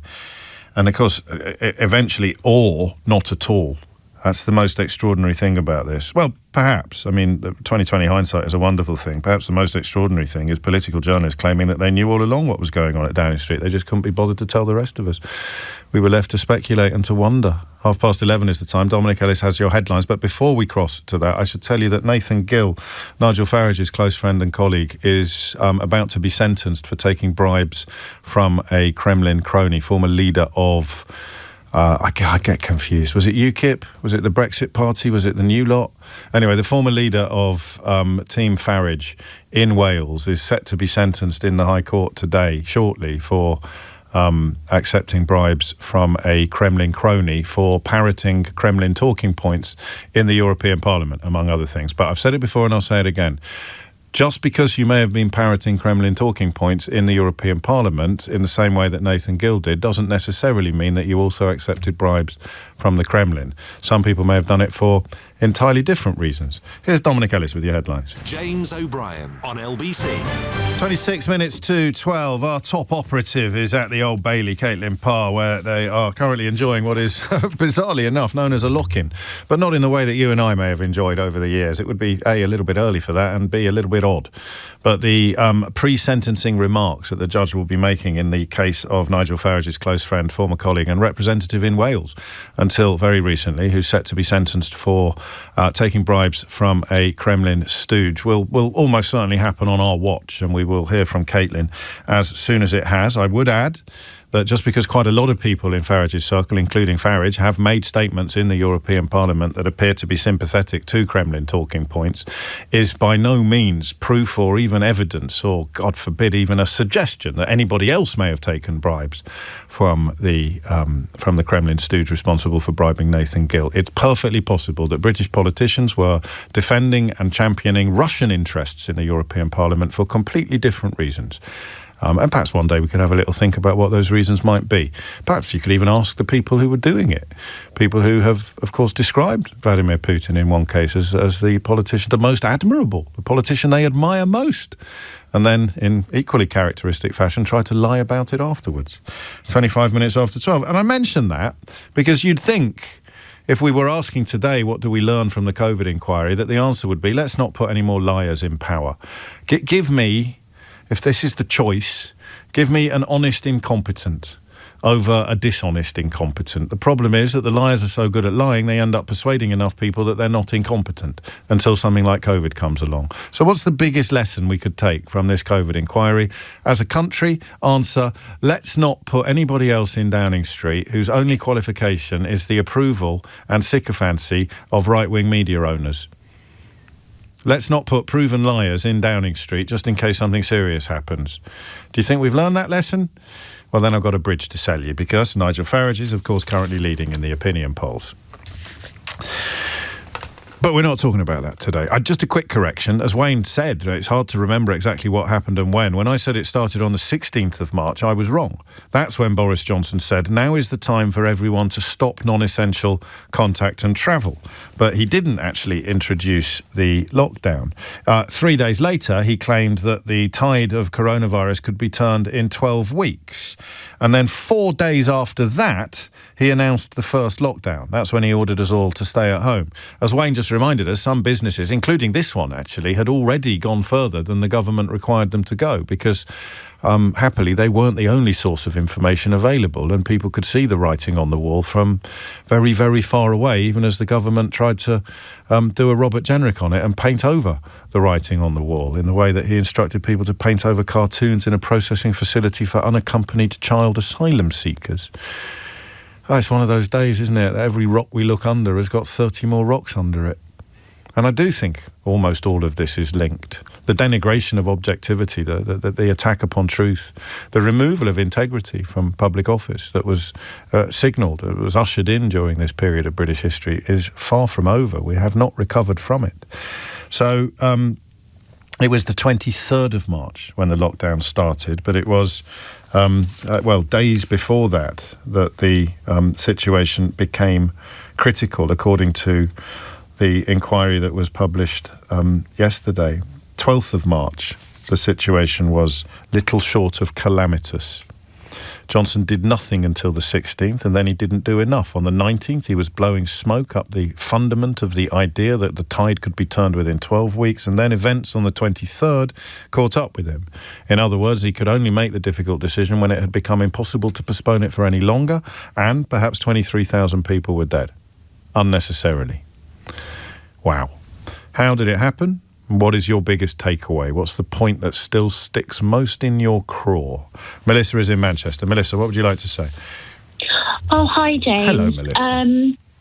I think this is actually the first time I've engaged with any of sort of the COVID inquiry or show today. I think because I carry so much anger and grief from that time that I've just not been able to engage. And I think at the time of the pandemic, my grandfather, who lived at the other end of the country to me, he had terminal cancer. And as a family, we stuck religiously to the rules. I think we knew he was immunosuppressed. We knew he was high risk. I didn't see him that Christmas of 2020 when I live in Manchester. So we were in this sort of tiered structure. God, I'd forgotten that as well. The rules were changing about whether people would be allowed to sort of meet with family, and then they couldn't, and then the rules were relaxed for Christmas Day, and it was sort of very in and out. And as a family, we agreed not to spend Christmas together because we felt it was too much of a risk. My brother and I live in Manchester, the rest of my family live in Sussex, and that was the only Christmas in, at that point, 32 years of my life that I'd not spent with my family. And we sort of said that sacrifice is worth it, to keep ourselves safe, but also to keep the wider population safe. And then in 2021, my granddad's cancer rapidly accelerated, and he was at end of life. And I didn't see him for that last Christmas, but the overwhelming memory I have of that time is going to see him when we were told it was a matter of days, and the nurses who were caring for him at home telling me that I could take my mask off so that he could see my face for the first time in 2 years. Good Lord. Because it didn't matter at that point. It was being able to give him a cuddle and hold his hand, and I didn't see him for 2 years to keep him safe. And meanwhile, they were partying in Number 10 and having things like Cheltenham and I will never get that time back. And I know rationally I should move past it. But I can't get over the anger that I feel. And it won't have just been me. There will be thousands of people like me who made those sacrifices. And just the fact that he didn't see my whole face. He didn't get to touch me or hold my hand for 2 years until it was too late almost. I'm sorry. That's just not fair, is it? And of course, the knowledge that it's not fair in the great scheme of things can be leavened by the knowledge that it was necessary. But when the people who were in charge of all of these rules were not obeying them, it's really hard to process what that means and what that represents. And there's no comeuppance for any of these people for their negligence. And I don't think there ever will be. Boris Johnson, they get to go, Dominic Cummings, they get to go and move on with their lives. And I lost the last 2 years that I would have had with my grandfather. I lost the last Christmas we would have had. And there's no comeuppance for them, and I don't think they'll ever be held to account for what they did. What I mean, we've gone to the extreme already this morning, which would involve prison. That we both know ain't ever going to happen. Is there anything that would feel appropriate to you, short of that? I mean, it would be nice if they were rendered a form of pariah, but of course, no. They're being rewarded. They're being championed. They've been given lucrative columns in the Daily Mail. And, of course, not just him, but all his key cronies. Michael Gove is now editor of The Spectator. Nadine Dorries now has a column in the Daily Mail. I don't know what Dominic Cummings does, but unless he's suddenly grown a conscience, it's unlikely that he's beating himself up at night over his role in what was described by the inquiry as poisoning the atmosphere of Downing Street, creating a toxic and macho culture with the full connivance of the Prime Minister, making key decisions which were for the Prime Minister to make, but an arrangement with which it must be acknowledged Mr Johnson was content. People with contacts in the Conservative Party apparently knew all along that this was going on, didn't need an inquiry to prove it, but I did, Melissa, and I suspect you did as well. Yeah, I don't think I don't have the answer to that, to what that comeuppance is, and I think some of it is just, and I won't be the only one, I think your other callers this morning, there's such a deep-rooted anger and betrayal that people felt, and unfortunately, their lives haven't been ruined. No. And I think the unfairness that you touched on there just hits the nail on the head, right? Like we're brought up to believe that if you do the right thing and you follow the rules, that you are rewarded for that. And in this case, I feel like we were actively punished for following the rules, and the people who broke the rules were rewarded. And if you weren't punished, you were made to feel a little bit stupid later on, or at least betrayed. Or, at most betrayed by the people who had introduced the rules, because that's the point. I still think they were necessary, and if they weren't necessary, they were the best available option at the time. But when the people imposing them aren't obeying them, aren't following them, do all roads lead to a sort of combination of arrogance and entitlement? Is it just, in different circumstances, this can be a quality, Melissa? I know that sounds odd, but if you're at war, if you actually believe that you're invulnerable, you're probably going to be braver than the bloke next to you who knows exactly what the odds are of him being hit with a bullet when they go over the top. Do you see what I mean? They sort of carried this ludicrous public school bellicose attitude into a medical context when it might perhaps be vaguely useful in a military one. Is it that? Is it this belief? Oh no, they won't affect the likes of us. Mortalities for the plebs or vulnerabilities for the ladies. We'll be absolutely fine because we're British and we're blokes. I don't know. I'm scrabbling around for an answer to how they could have ended up being so contemptuous. I don't know. I think there's an element of just their degree of privilege, believing that they were above the rules and untouchable. And I feel like a lot of the consequences of that have shown that they're untouchable because there haven't really been any consequences. Yeah, they were right. Good God, I hadn't thought of that, Melissa. Thank you. I'm so sorry for your loss and for what you went through in the run-up to it, but that belief that there would be no consequences for our actions is proved by the fact that there have been no consequences for their actions. And, of course, that the next iteration of lying grifters are now leading in the opinion polls. We've learnt nothing, either as a political class or perhaps as a population, as an electorate. Good grief. It's 11:45. James O'Brien on LBC. It is 12 minutes to 12. You are listening to James O'Brien on LBC. Still waiting for news from the Old Bailey, where Nigel Farage's close friend, colleague and representative in Wales is set to be sentenced for accepting bribes from a Kremlin crony in return for amplifying Kremlin talking points, Kremlin propaganda, effectively, in the European Parliament. I just want to stress again that if you can think of any other politicians who have amplified Kremlin talking points or repeated Russian propaganda anywhere in the UK political space or in the European Parliament, it is categorically not proof that they have accepted bribes from the Kremlin or from any Russians at all, any Russians whatsoever. There are plenty of other reasons. I can't currently think of any, but there are plenty of other reasons why British public figures or politicians may parrot Kremlin propaganda. You could wonder why they'd done it, but then you would be just asking questions. Back to COVID and off to Hemel Hempstead, where David is. What are you thinking of most this morning, David?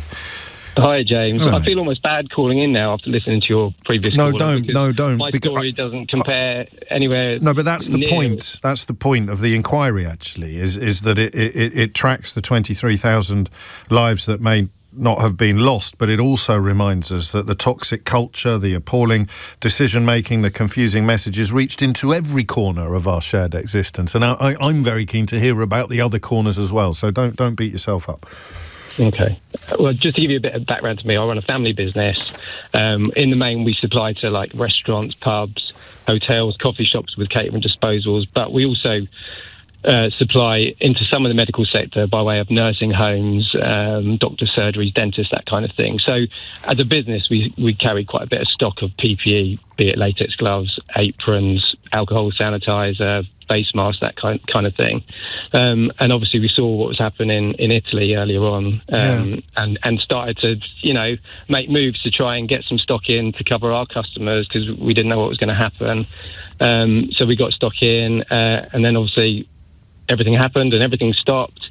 I got in touch with, I tried to get in touch with our local MP. I rang some numbers that I found online to try and get in touch with government. I had no responses at all. And basically I was trying to tell them, look, we've got stock here. We've got supply chains that we can utilise to try and get more stock, but I had no responses whatsoever. And in the end, I remember going home, sitting with my wife and having this conversation and, what we were going to do. As a business owner, my immediate thing was, how am I going to protect my employees? How am I going to pay their wages?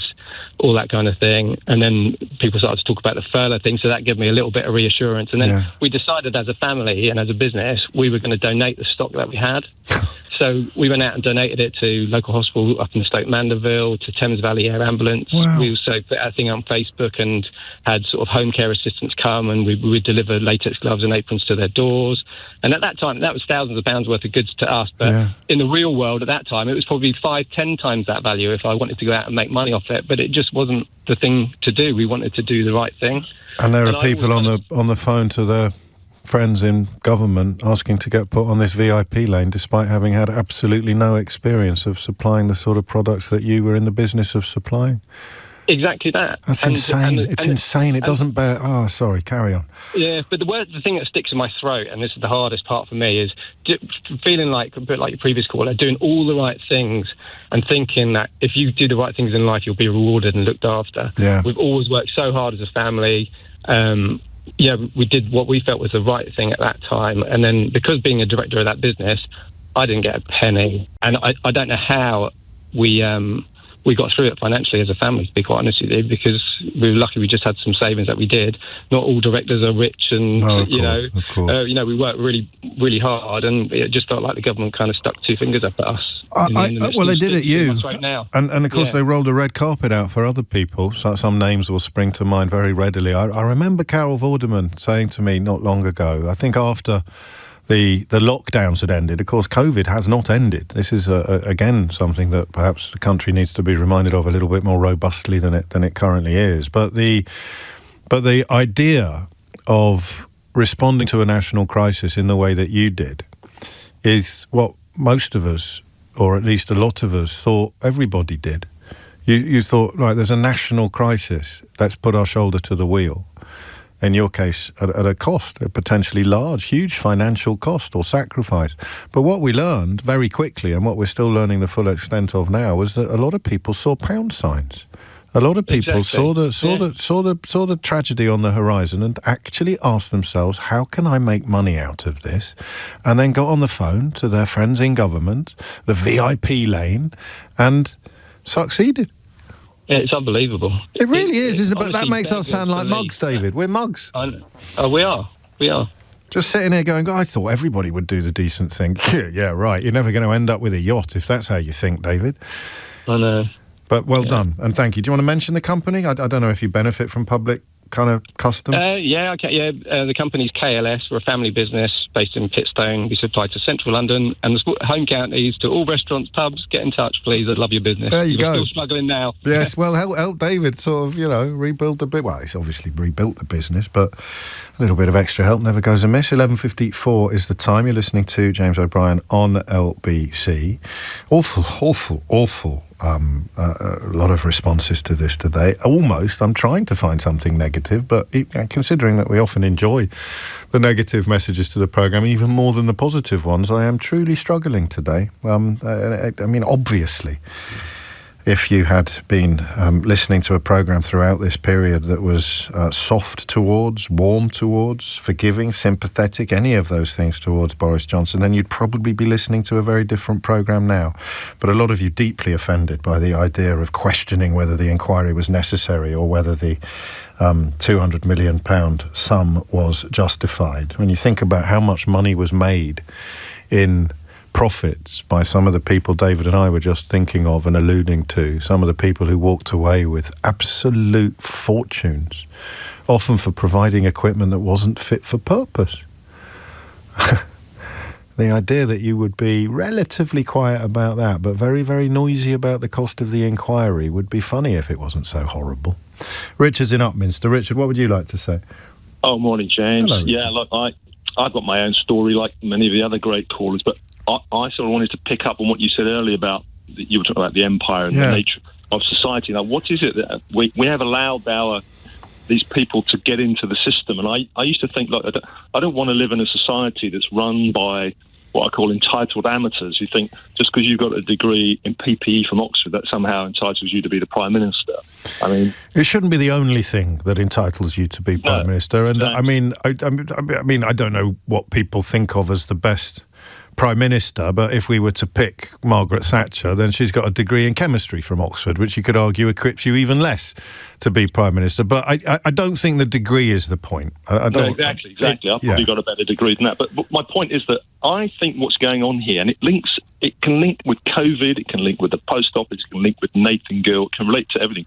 Somewhere in our psyche in this country, we have this romantic view of empire, and that can be romantic, it can be misguided, and in the cases we're talking about, it can be toxic. Yes. And so we look, like you say, we look up to people. We think they're, it's deference. The establishment is going to look after us, and it's deference. And it's like, I have no trouble not being that, because I'm half Irish. I have an Irish heritage. That helps. Okay?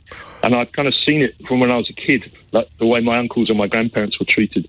I lived in a British diplomatic community in India, so I literally saw that. And we all watched the series, I think it's called Second Empire on Netflix or somewhere. It's like, the empire didn't just disappear in 1947 and say, "Oh, well done, chaps, you've done a good job. Let's all go back to the job." It kind of turned into the City of London, right? And so it's still there and it still exists. Born to rule. It's literally there. So I don't want to be. I've seen this, and I've had personal impacts on my life from it. So I think these amateurs they have misguided nostalgia for empire. I think you're right.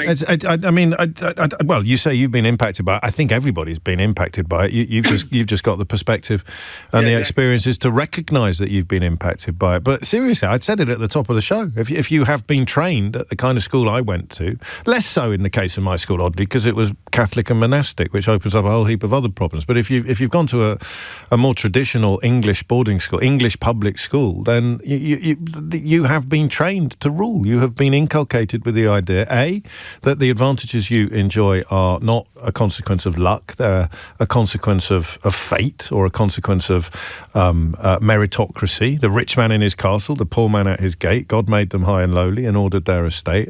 And B, that you have got a God-given right to boss everybody else about. And those are the people that we ended up being governed by when COVID came calling. For the record, I don't think it would necessarily have been any better if Boris Johnson had lost the 2019 election, but I can't say that for sure, but if it had gone horribly wrong, it would have been for very different reasons than the ones that we witnessed with Boris Johnson and Dominic Cummings. But I think you're right. And actually, given that we've been very cool towards Keir Starmer recently, I would much rather have had him in charge at a time like this than either of the people who were vying to become Prime Minister at the 2019 election. That tougher decisions would perhaps have been more likely to be taken, and admissions of mistakes would have been more likely to be made, and perhaps things would have moved a little bit faster, because that notion of libertarianism that seems to underpin a lot of the worst right-wing positions, the idea nobody should be told what to do. Remember when masks, have I misremembered? Was there a moment when in the House of Commons on one side they were all wearing a mask, on the other side none of them were? And then one particular idiot started turning up with a pint of milk for reasons that I never fully understood either. But anyway, on we go. It's 12 noon. I wonder if that fella, that great friend of Nigel Farage, who's been convicted of taking bribes from a Kremlin stooge, has been sentenced yet. Find out after this. James O'Brien on LBC.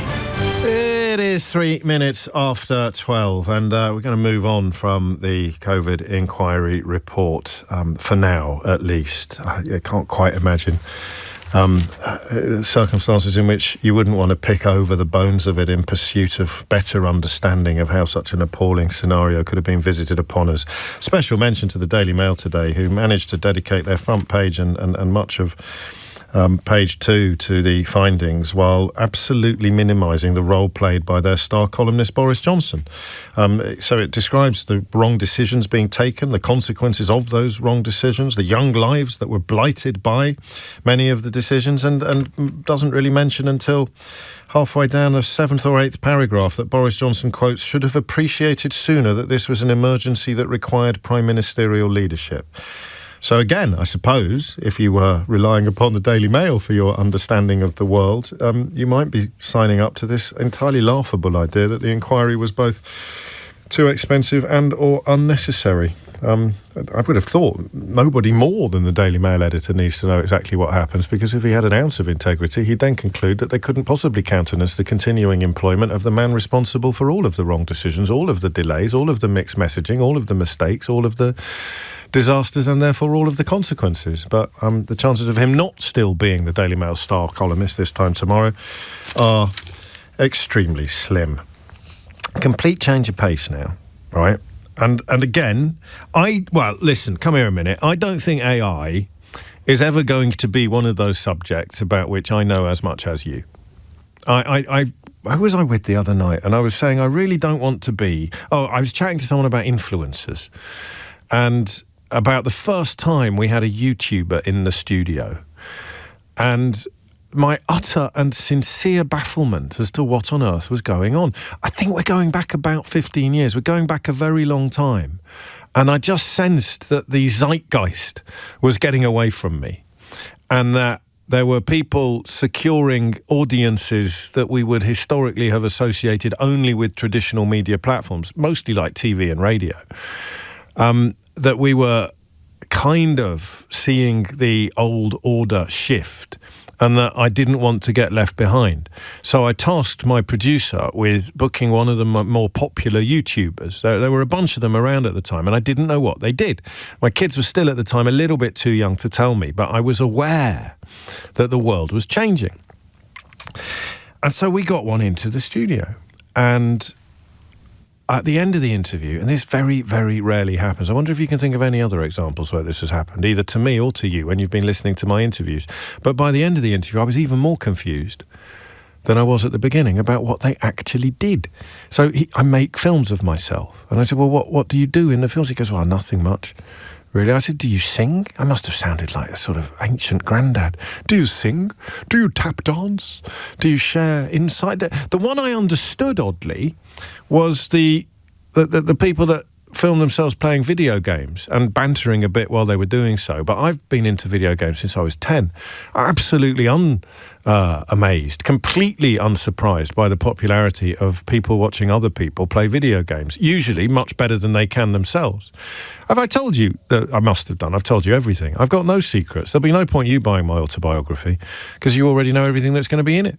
But my late father, when I used to do those dreadful TV appearances where you have to go through the newspapers with somebody that you wouldn't really want to meet socially in any other circumstances, and I remember saying, for reasons I can't quite remember, mark my words, it is only a matter of time before people are paying to watch other people play video games.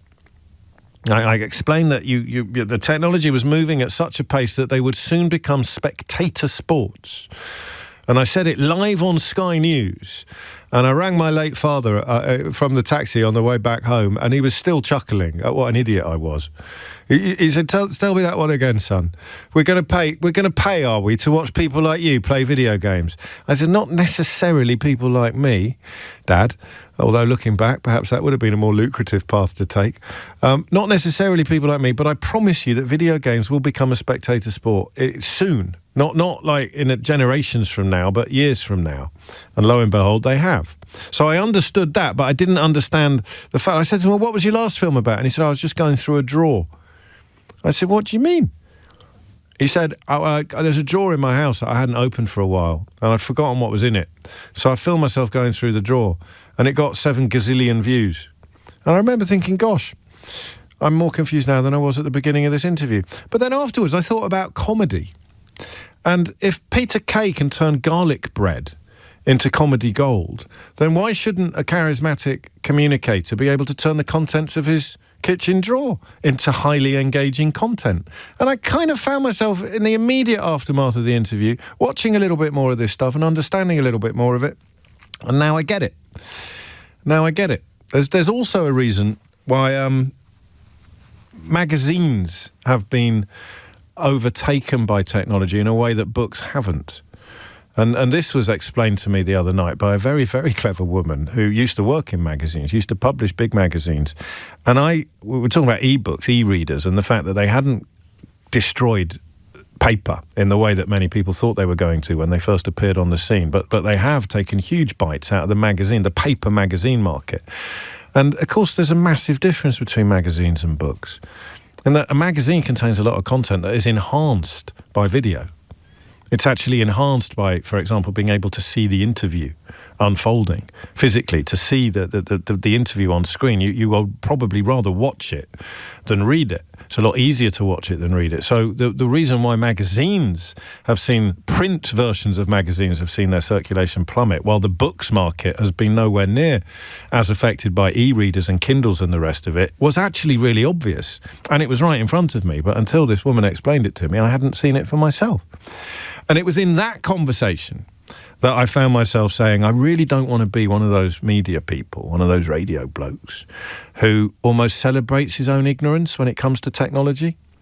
I don't want to be sitting there going, wow, whatever next? I don't want to turn into parents who had to get their kids to program the VHS recorder because they couldn't be bothered to get across the technology themselves. And I'm fairly confident I am never going to be that person. If I was going to be, I probably would have become that person by now already. Oh, Lordy. Speaking of age, do you know what happened yesterday?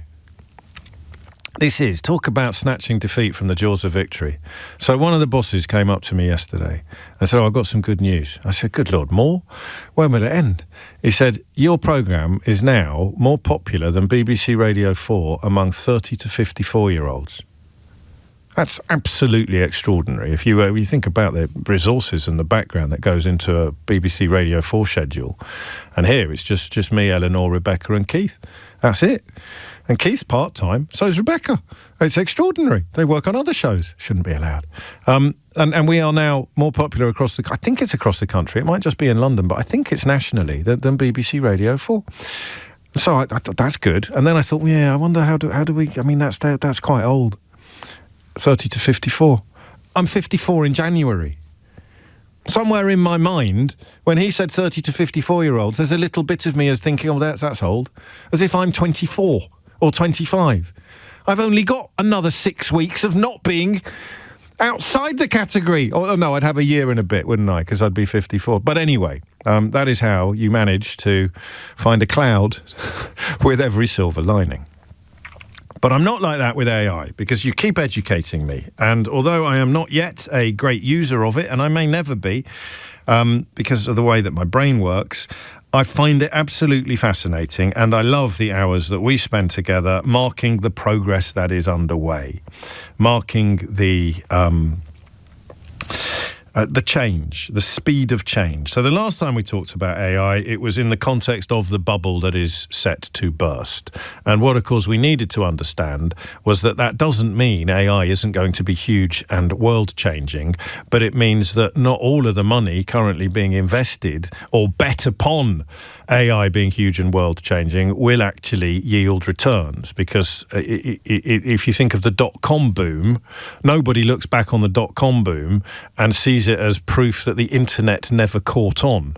But a lot of people lost a lot of money because they were backing things that did not benefit enormously from the proliferation of the internet, from the success of the internet. And AI is likely to suffer similarly. So some of the big bets placed on AI have been put on the wrong AI horse.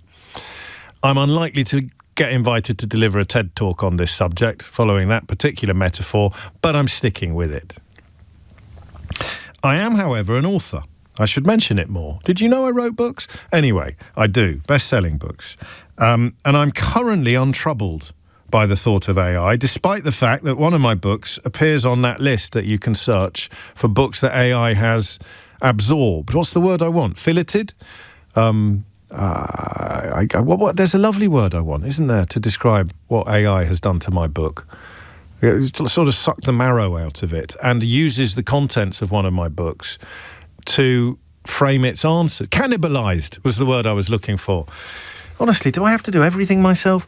AI has cannibalized one of my books for its sort of engine of knowledge, and that obviously is a non-fiction book. And I'm still relatively comfortable with that. I don't know why. Possibly I'm being naive.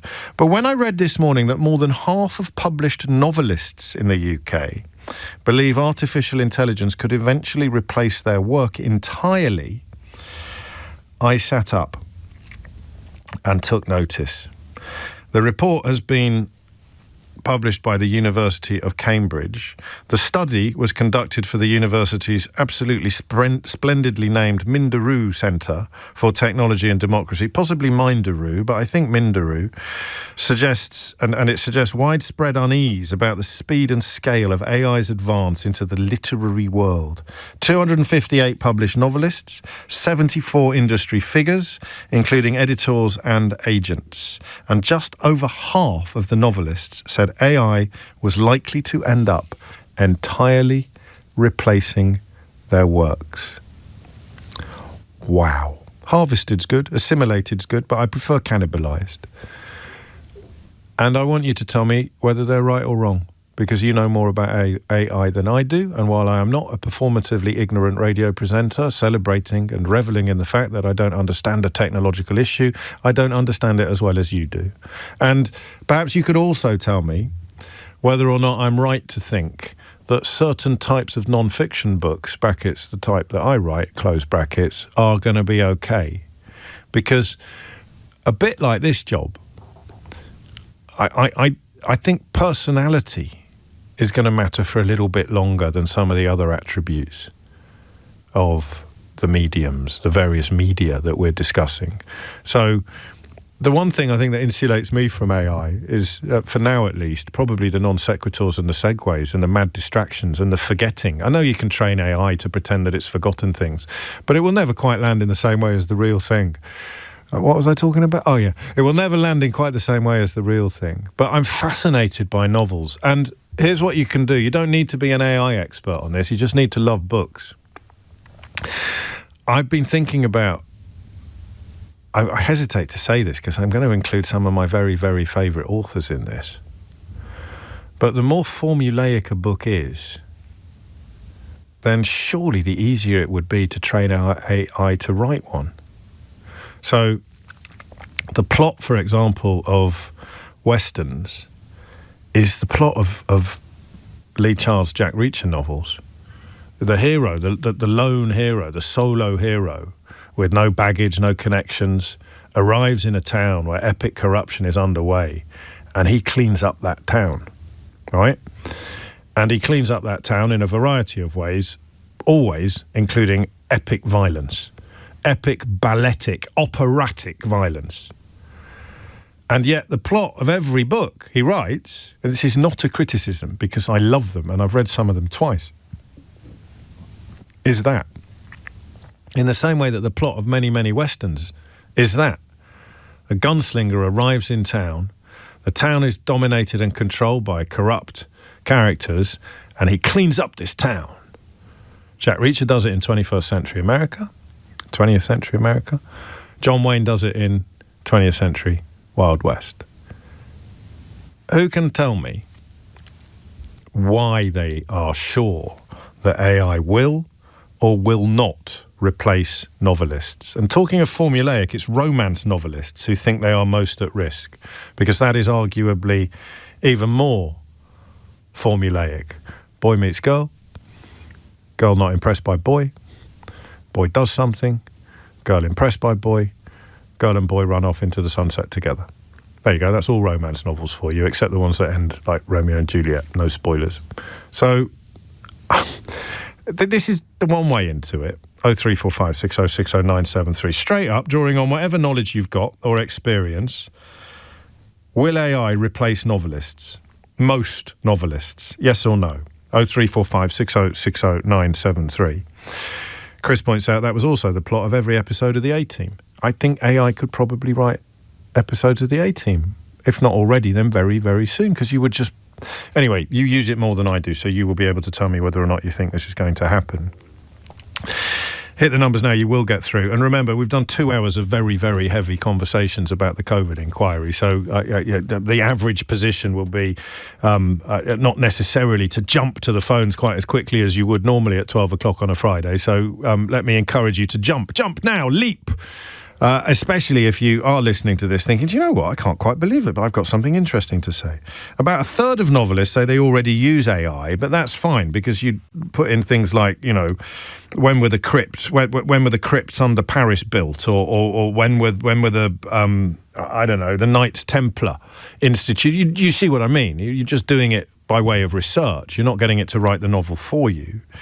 But I want to know how feasible it is that novelists will be replaced by AI sooner rather than later. All right, 19 minutes after 12 is the time.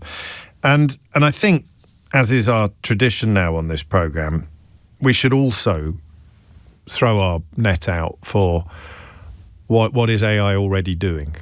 Because there are a couple of stories around. One about graduate jobs disappearing, PwC graduate roles under threat from AI. That's PricewaterhouseCoopers, massive accountancy company that people used to go straight to from university. It was one of the cushiest numbers, one of the nicest schemes that graduates could apply for. And their global chairman has now said that although AI wasn't behind recent job cuts at the firm, it was likely to affect graduate roles in future. They're more likely to be looking for AI experts than they are for accountancy graduates. So, and I also have a barrister friend who told me that AI is already doing about 80% of the paperwork in his sphere. So paralegals are now a threatened species. I spoke to somebody else in another sector who said there are no entry-level jobs now. All the entry-level stuff is being done by AI, and what's left in the company is the mid-management and the senior roles. And there's a massive problem brewing there, right? Because who's going to be the next generation of senior roles? Who's going to be the next generation of mid-management roles, if not junior roles? And now AI is replacing all the junior roles. So there are 2 questions here. The one about the novels. Are we kidding ourselves that it won't ultimately be as creative as we are? I suppose that applies to poets as much as it does to novelists. I'm trying to draw a distinction between fiction and non-fiction. You might think that's ridiculous. Is AI going to be writing novels, songs and poems by the end of the decade? Good ones that pass as the real McCoy, pass as human products. And what's it already doing? Seriously, we do this every few months or so. Surprise me. Tell me what you are surprised to realise you've now got AI doing instead of a human being. Hit the numbers now. You can tell this isn't AI because of the uncertainty and unpredictability of what follows. Hit the numbers now, you will get through. James O'Brien on LBC. 23 minutes after 12. Actors probably don't have anything to worry about, at least for now. But not by design, entirely by accident. Actors have rather dominated full disclosure lately. We've done Charles Dance. It's such a treat for me as a frustrated thespian to sit down with legends of stage and screen. Charles Dance, Toby Jones. Later today, I'll play you a little clip of Stephen Mangan. And yesterday, oh man, you know they say never meet your heroes. I couldn't disagree more. If you're lucky enough to have a long-form interview podcast and you only ever invite people onto it that you really, really, really want to spend an hour with, then meet all the heroes you want. Martin Shaw yesterday, who started, I noticed he was texting the programme a few years ago. I just got so starstruck by the idea of Martin Shaw listening to my burblings. Turns out he's listened to LBC since 1976, so I'm not even special. But we had such a lovely chat, and that'll be popping up on Full Disclosure in the next couple of weeks. Man alive, that man's career is absolutely extraordinary. And I think, I mean, we talked a little bit about this, probably a lot of people won't realise how extraordinary that career has been because 2 or 3 of the parts that he's played have been so seminal. They almost can overshadow everything else, from, of course, The Professionals to George Gently to Judge John Deed. But in between those massive roles, he's done almost everything, and it's such a lovely man. I honestly, I came out of that interview. I made Anya, the producer of the podcast, tell Martin that I wasn't like that at the end of all full disclosures. I said, can you just make sure he knows I'm not like that with everybody? I don't always come out of the interview going, oh, that was so nice. That was such a lovely conversation. Thank you so much. And she did. She reassured him that I'm not always like that. But I've only ever come out of 2 feeling unhappy, feeling as if things could have gone better, or things could... Well, it wasn't as much fun as I was expecting it to be. And unless you get me very, very, very drunk one day, then I will never tell you who it was. Two of them. I'd have forgotten about one of them until relatively recently. One of them was in lockdown, one of them was face-to-face. But I will never tell you who it was. I will only tell you how wonderful the interviews have been. And yesterday was absolutely no exception. 25 minutes after 12 is the time. AI, novels. What have we got to worry about? And what else is it doing now? So when we first started talking about it, about 18 months ago, was it? 2 years ago? Some of the first things we got was I always remember the guy who told me he got AI to write a Facebook advert for his gym, I think in Brighton. And he'd written his own in the past, and the one that AI did sort of doubled or tripled custom. Somehow AI reached the parts that the copy he wrote could not reach. But things have already moved on apace from that kind of encounter to the point where entire jobs are now threatened by or have already been replaced by it. So, novels, books, creativity, can it ape human creativity? And what is it already doing in your world? Gillian is in Hunstanton in Norfolk. Gillian, what would you like to say?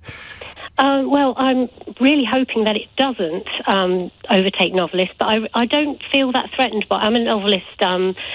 I've published about, I think, 10 books, and I just don't feel at all threatened by AI at this point.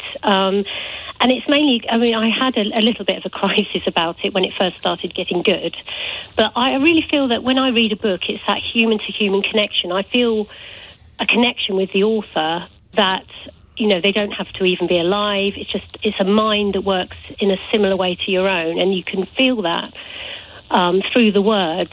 And I don't think that AI will be able to replicate that kind of connection that you get from good fiction. What sort of books do you write? I write a kind of contemporary women's fiction, usually set in France, and there's sort of humour and quirkiness in there, again, which I don't think AI would be able to replicate, although I'm one of those unfortunate authors that AI has stolen the books and...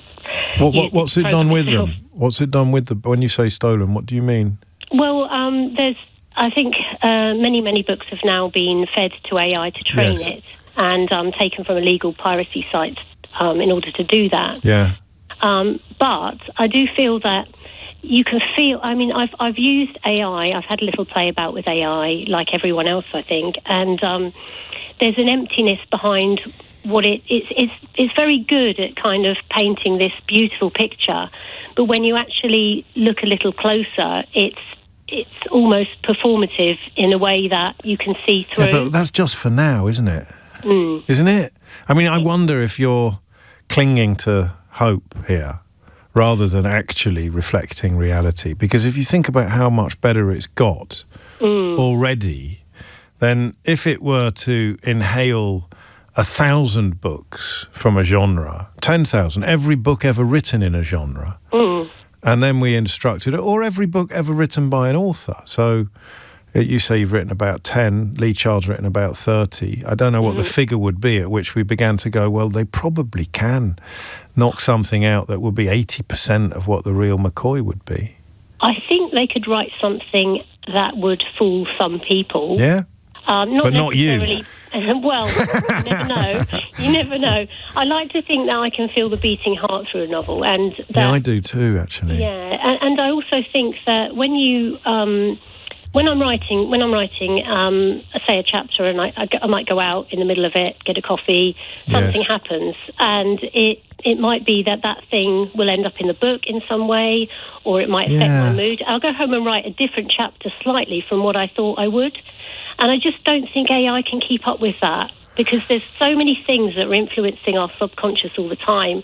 The mood of the nation, the kind of the media, all of that stuff is all there. And when I look back at some of my books sometimes, I think, oh, I didn't know that, but that fed into my book a little bit, that feeling. Or where that you were in life, not just geographically, but emotionally and chronologically, all of those things could influence it. Well, I don't want to be the party pooper, but I can conceive of AI being able to fake or manufacture all of that to the satisfaction of almost every reader. You'd have to have an almost sort of hypersensitive nature to pick up on inauthenticity. Maybe. I don't know. I hope I'm wrong. Authenticity is art, though. I mean, for example, you can see some of the pictures that AI can create, and I'm not talking about the ones with people with 7 fingers and that, but the ones that we might be impressed by, but where's the heart and where's the individuality in that? It's a great question, and I don't know is the short answer, but I know that Steve's already been in touch to say that as a film and TV composer, as well as a photographer for 40 years, he is pretty much done. He's pretty much finished, because he is going to be replaced, and it's not something we should be celebrating, and I obviously hope that you're right. But given my world-renowned internet sleuthing skills, I am going to say that you are Gillian Harvey, and I claim my £5. We'll see about that. But you are? Well, I am, yeah. Yeah, good. All right. Well, you don't have to give me £5. That was a joke. That AI could write a good book. Sorry, I'm getting confused. No, God, no. I just punched a few things into Google in the hope of working out who you were. But you've given me lots of clues. You're in Norfolk. You write about France, and your name's Gillian. So that's right. Probably narrowed it down to a field of one. To be honest with you, you need AI to figure that out. What's the latest, Gillian? It's the Village Cafe in the Loire. Lovely stuff. Yeah. And now you can find Gillian's website if you are so minded at gillianharvey.com. Was that photograph taken outside a beach hut in Wales next to the sea? No, Hunstanton. It was at Hunstanton, at the top of the cliffs. Yeah. Lovely. Yeah, beautiful. Beautiful part of the world. Lovely picture. Great books. 12:32 is the time. Amelia Cox has your headlines. James O'Brien on LBC. It is 12:34. Justice Chima Grubb at the Old Bailey, currently sentencing Nigel Farage's close friend, former colleague and the ex-leader of Reform UK Limited in Wales for accepting pro-Russian bribes in return for parroting pro-Kremlin propaganda in the European Parliament. I've said it before and I'll say it again. Just because other people have parroted pro-Kremlin propaganda in the European Parliament does not mean that they have accepted bribes from Kremlin stooges as well. There are presumably lots of reasons why you would parrot Kremlin propaganda in the European Parliament, or indeed describe Vladimir Putin as the politician you admire most in the world, that do not involve inducements. Mrs. Justice Chima Grubb, as I said, is the judge currently outlining the reasoning behind her sentencing, and it would be remiss of us not to have a little listen, although we may not tune in for the entirety of it, because I've got absolutely no idea how long it's going to take. December 2018, you delivered a parliamentary speech criticising Ukraine's purported undemocratic practices and suppression of press freedom. Ironically, your speech was meticulously scripted by Voloshin, and you were remunerated for its verbatim delivery. You shared a video of the speech with Voloshin, who praised your oratory. You replied, "V should be pleased with this 3 times what he thought," alluding to Viktor Medvedchuk. Count 3, on the 5th of February 2019, you gave an interview to 112 Ukraine voicing concern over Medvedchuk's high treason allegation, as per Voloshin's directive, and using a list of talking points you requested from him. This was for a certain reward. You referenced a German MEP as a potential participant in the broadcast, noting he would not require rewarding. Voloshin, after consulting V, encouraged you to arrange the involvement of 3 MEPs. On it goes. Promising hang on, let's listen to this bit. Confirming a monetary reward of €5,000. The interview, solely featuring you, aired under the headline, "MEPs condemn criminal case against Viktor Medvedchuk." Wow. Count So, 4. Mrs. On the Justice 6th and Chima 7th Grubb of running through the February. counts upon which Nathan Gil, Nigel Farage's close friend, protégé, colleague and former leader of Reform UK in Wales, is about to be sentenced. We'll be keeping a close eye on that. But I guess, you know, it's always interesting to provide context at moments like this. So I wonder if anybody else has ever made speeches to the European Parliament which essentially parrot Kremlin propaganda. This EU empire, ever seeking to expand, stated its territorial claim on the Ukraine some years ago. Just to make that worse, of course, some NATO members said they too would like the Ukraine to join NATO. We directly encouraged the uprising in the Ukraine that led to the toppling of the President Yanukovych, and that led, of course, in turn to Vladimir Putin reacting. And the moral of the story is if you poke the Russian bear with a stick, don't be surprised when he reacts. Well, the moral of this story is that just because you've been parroting Russian propaganda in the European Parliament doesn't mean that you've accepted bribes from Kremlin stooges, as Nathan Gil did. Here's his maiden speech in September 2014.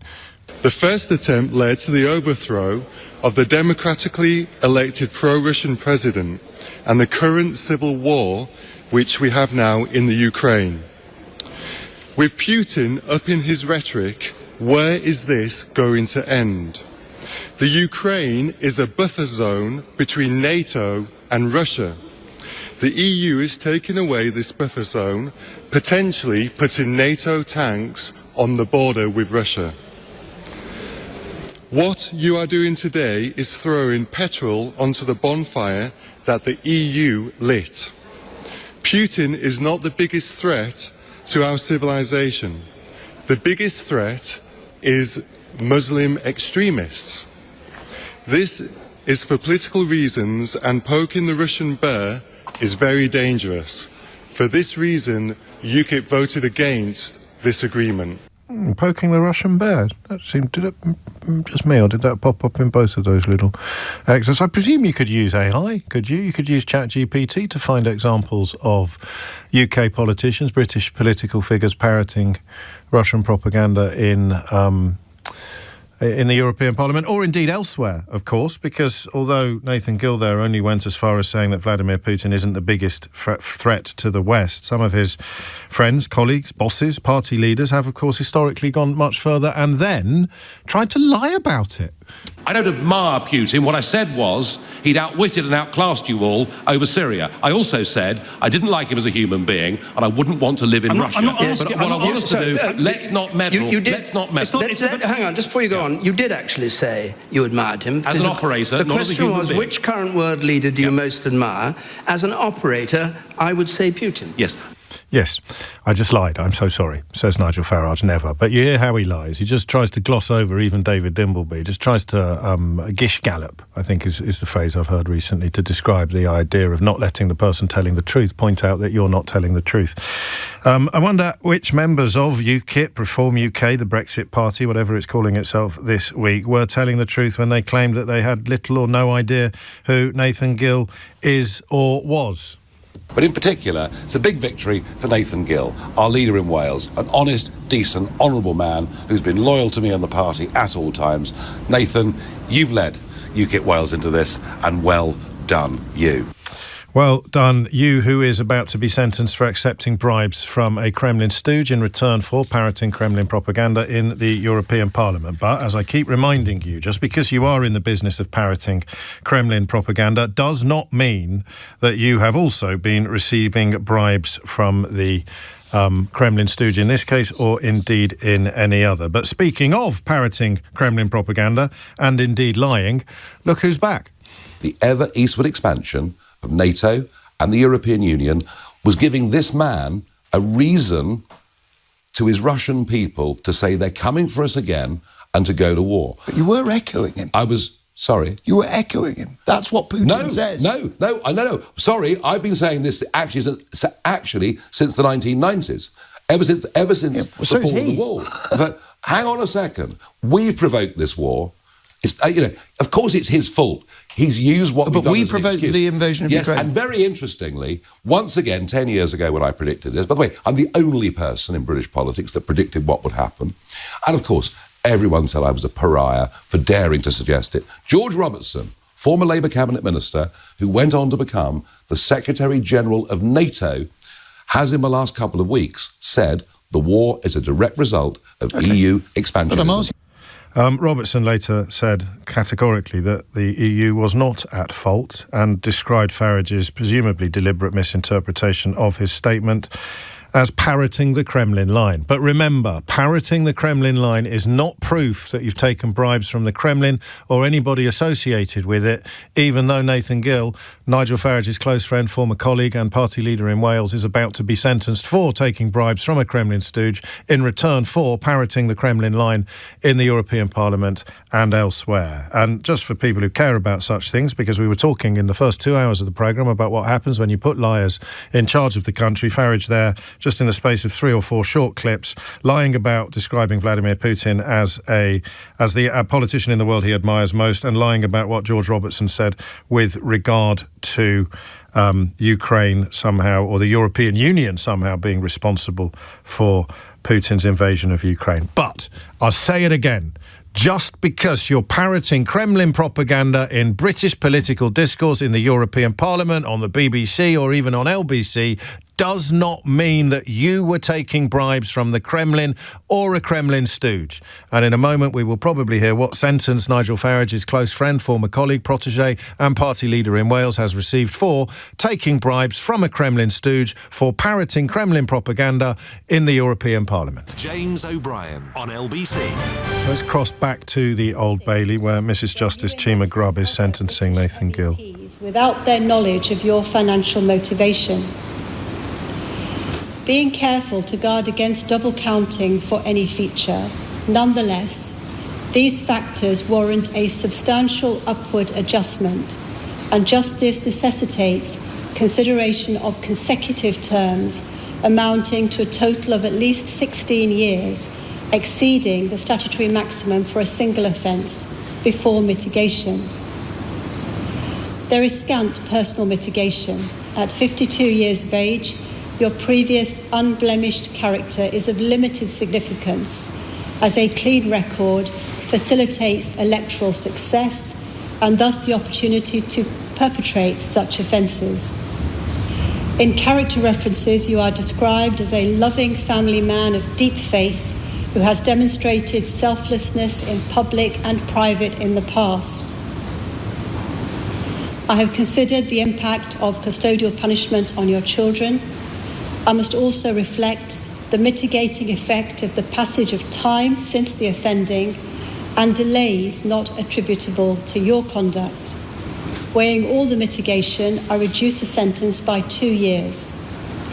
Thus, the aggregate sentence prior to the mandatory reduction for your guilty pleas is 14 years. The law compels a reduction proportionate to the stage at which you indicated your intent to plead guilty, reflecting your acceptance of responsibility and sparing the court and the public the burden of a trial. You pleaded guilty at the plea and trial preparation hearing, having made no admissions in police interview and initially indicating not guilty pleas. As already observed, the evidence is derived almost exclusively from your own mobile device. The charges concern your agreement to accept money rather than the content of parliamentary and other utterances per se. After careful attention to the chronology, the Court of Appeal's guidance and the submissions, a 25% discount is appropriate. Upon reviewing the case holistically and applying the principle of totality to ensure the sentence is just and proportionate, no further reduction is warranted. Nathan Gil, please stand. When you were elected, you were entrusted to exercise independent judgment and uphold the highest standards of integrity, values of paramount importance. In seeking public office, one pledges to act in accordance with conscience and the public good. Parliamentarians wield significant influence over public and political discourse. It is incumbent upon them to speak with honesty and conviction irrespective of whether their views are met with approval or dissent.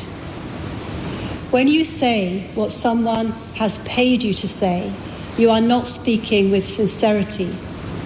If it were your genuine opinion, you would not need to be paid for saying it.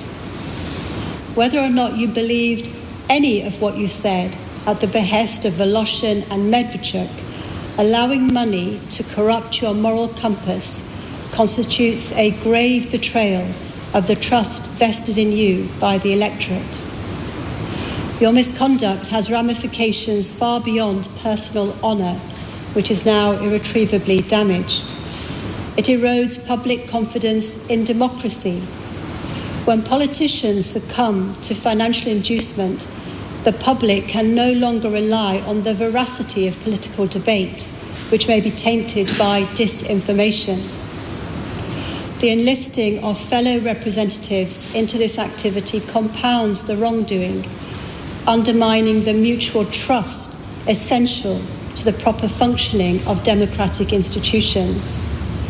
The corrosive damage to public life caused by such actions is enduring.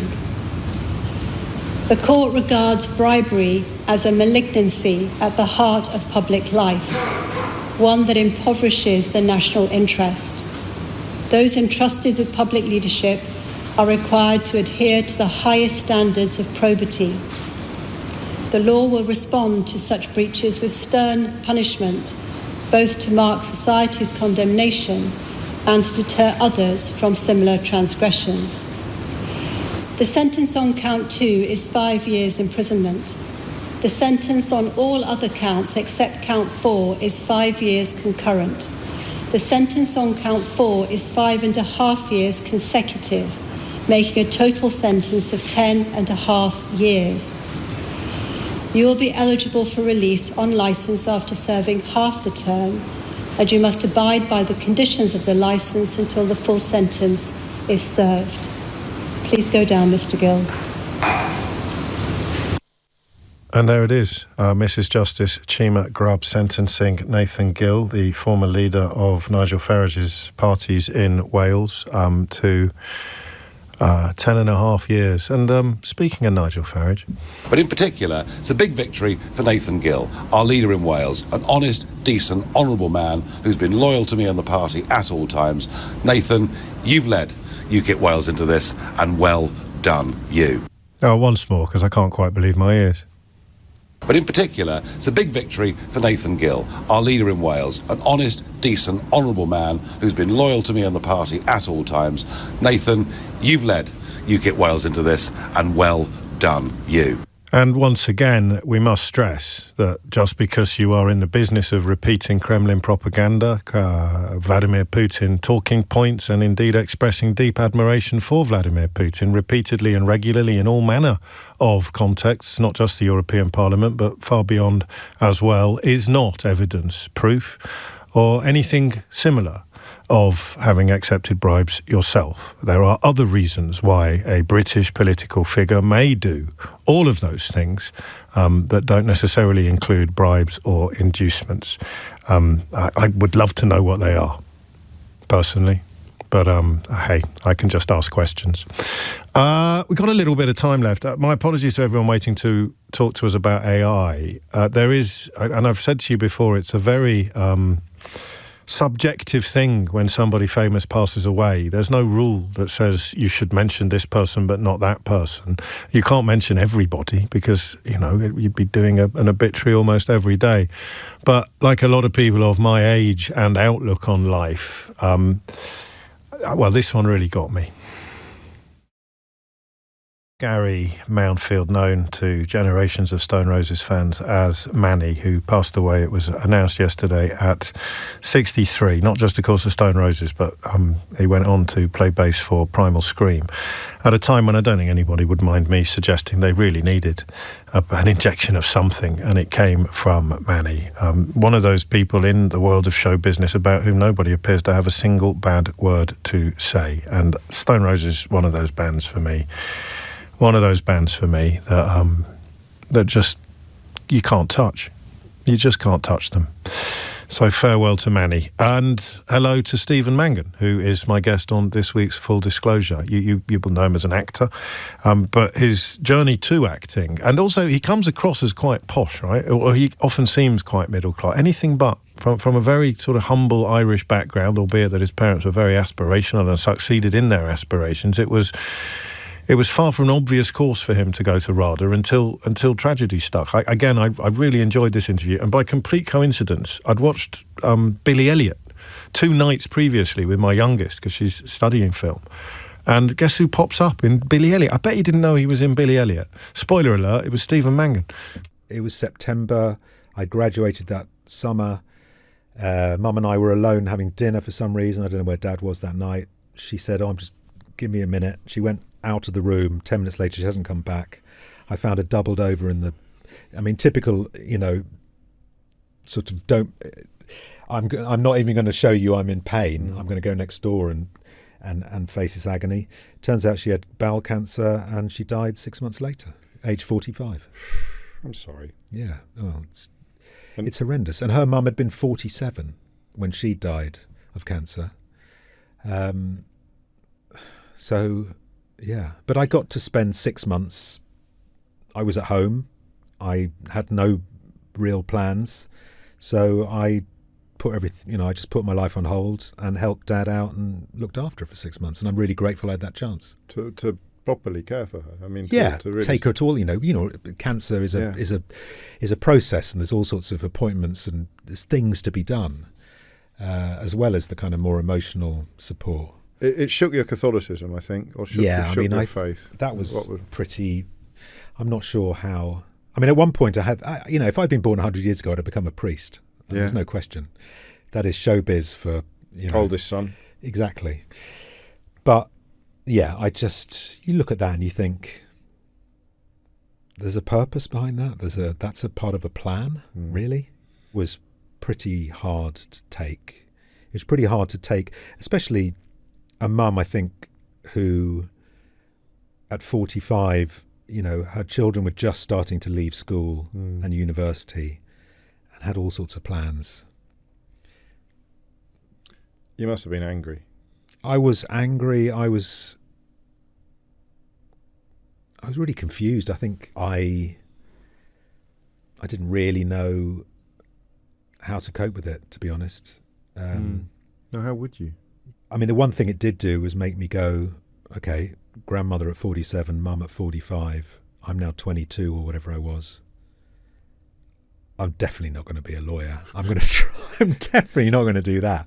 If I've got 20 years, I'm going to try and be an actor. I really am going to go for it. So that's it now. But you push all your chips into the middle of the table and you apply to RADA. I applied to RADA, and it can make you, it gives you that little bit of bravery, because who cares now? Frankly, at that point, you just... Oh, gosh, I hadn't thought of it as being liberating in a way. It's completely liberating. Yes.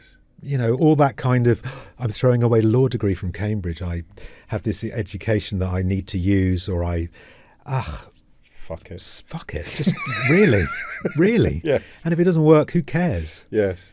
But you got into RADA, which is a fairly good start. And I think that helped Dad of course. cope with it. Yes. Because there was a legitimacy there, I suppose, rather than, my mates. It's the only drama school most people have heard of, isn't it? Yeah, and they've decided you might have a future, I think really helped sell him. And it was a 3-year course. And I basically spent those 3 years kind of hiding from the world and trying to get over what had happened with Mum. Such a privilege, really, to sit down with lovely people that you've admired from afar for a very long time. And that is Stephen Mangan, available on this week's Full Disclosure. And the one I recorded yesterday with Martin Shaw will be available very soon. That is it for me for today, even. And indeed for this week. If you missed any of the shows, you can listen back to them all for free on Global Player or on the LBC app. You can rewind live radio, you can listen to a range of podcasts, including that one, Full Disclosure, and indeed James O'Brien Daily, or the full show. You can listen to all of it from beginning to end, unexpurgated. Download it now, the official LBC app from your app store. Tom Swarbrick will be with you at 4 on LBC, but now it's time for Sheila Fogarty. Thank you very much, James. James O'Brien on LBC.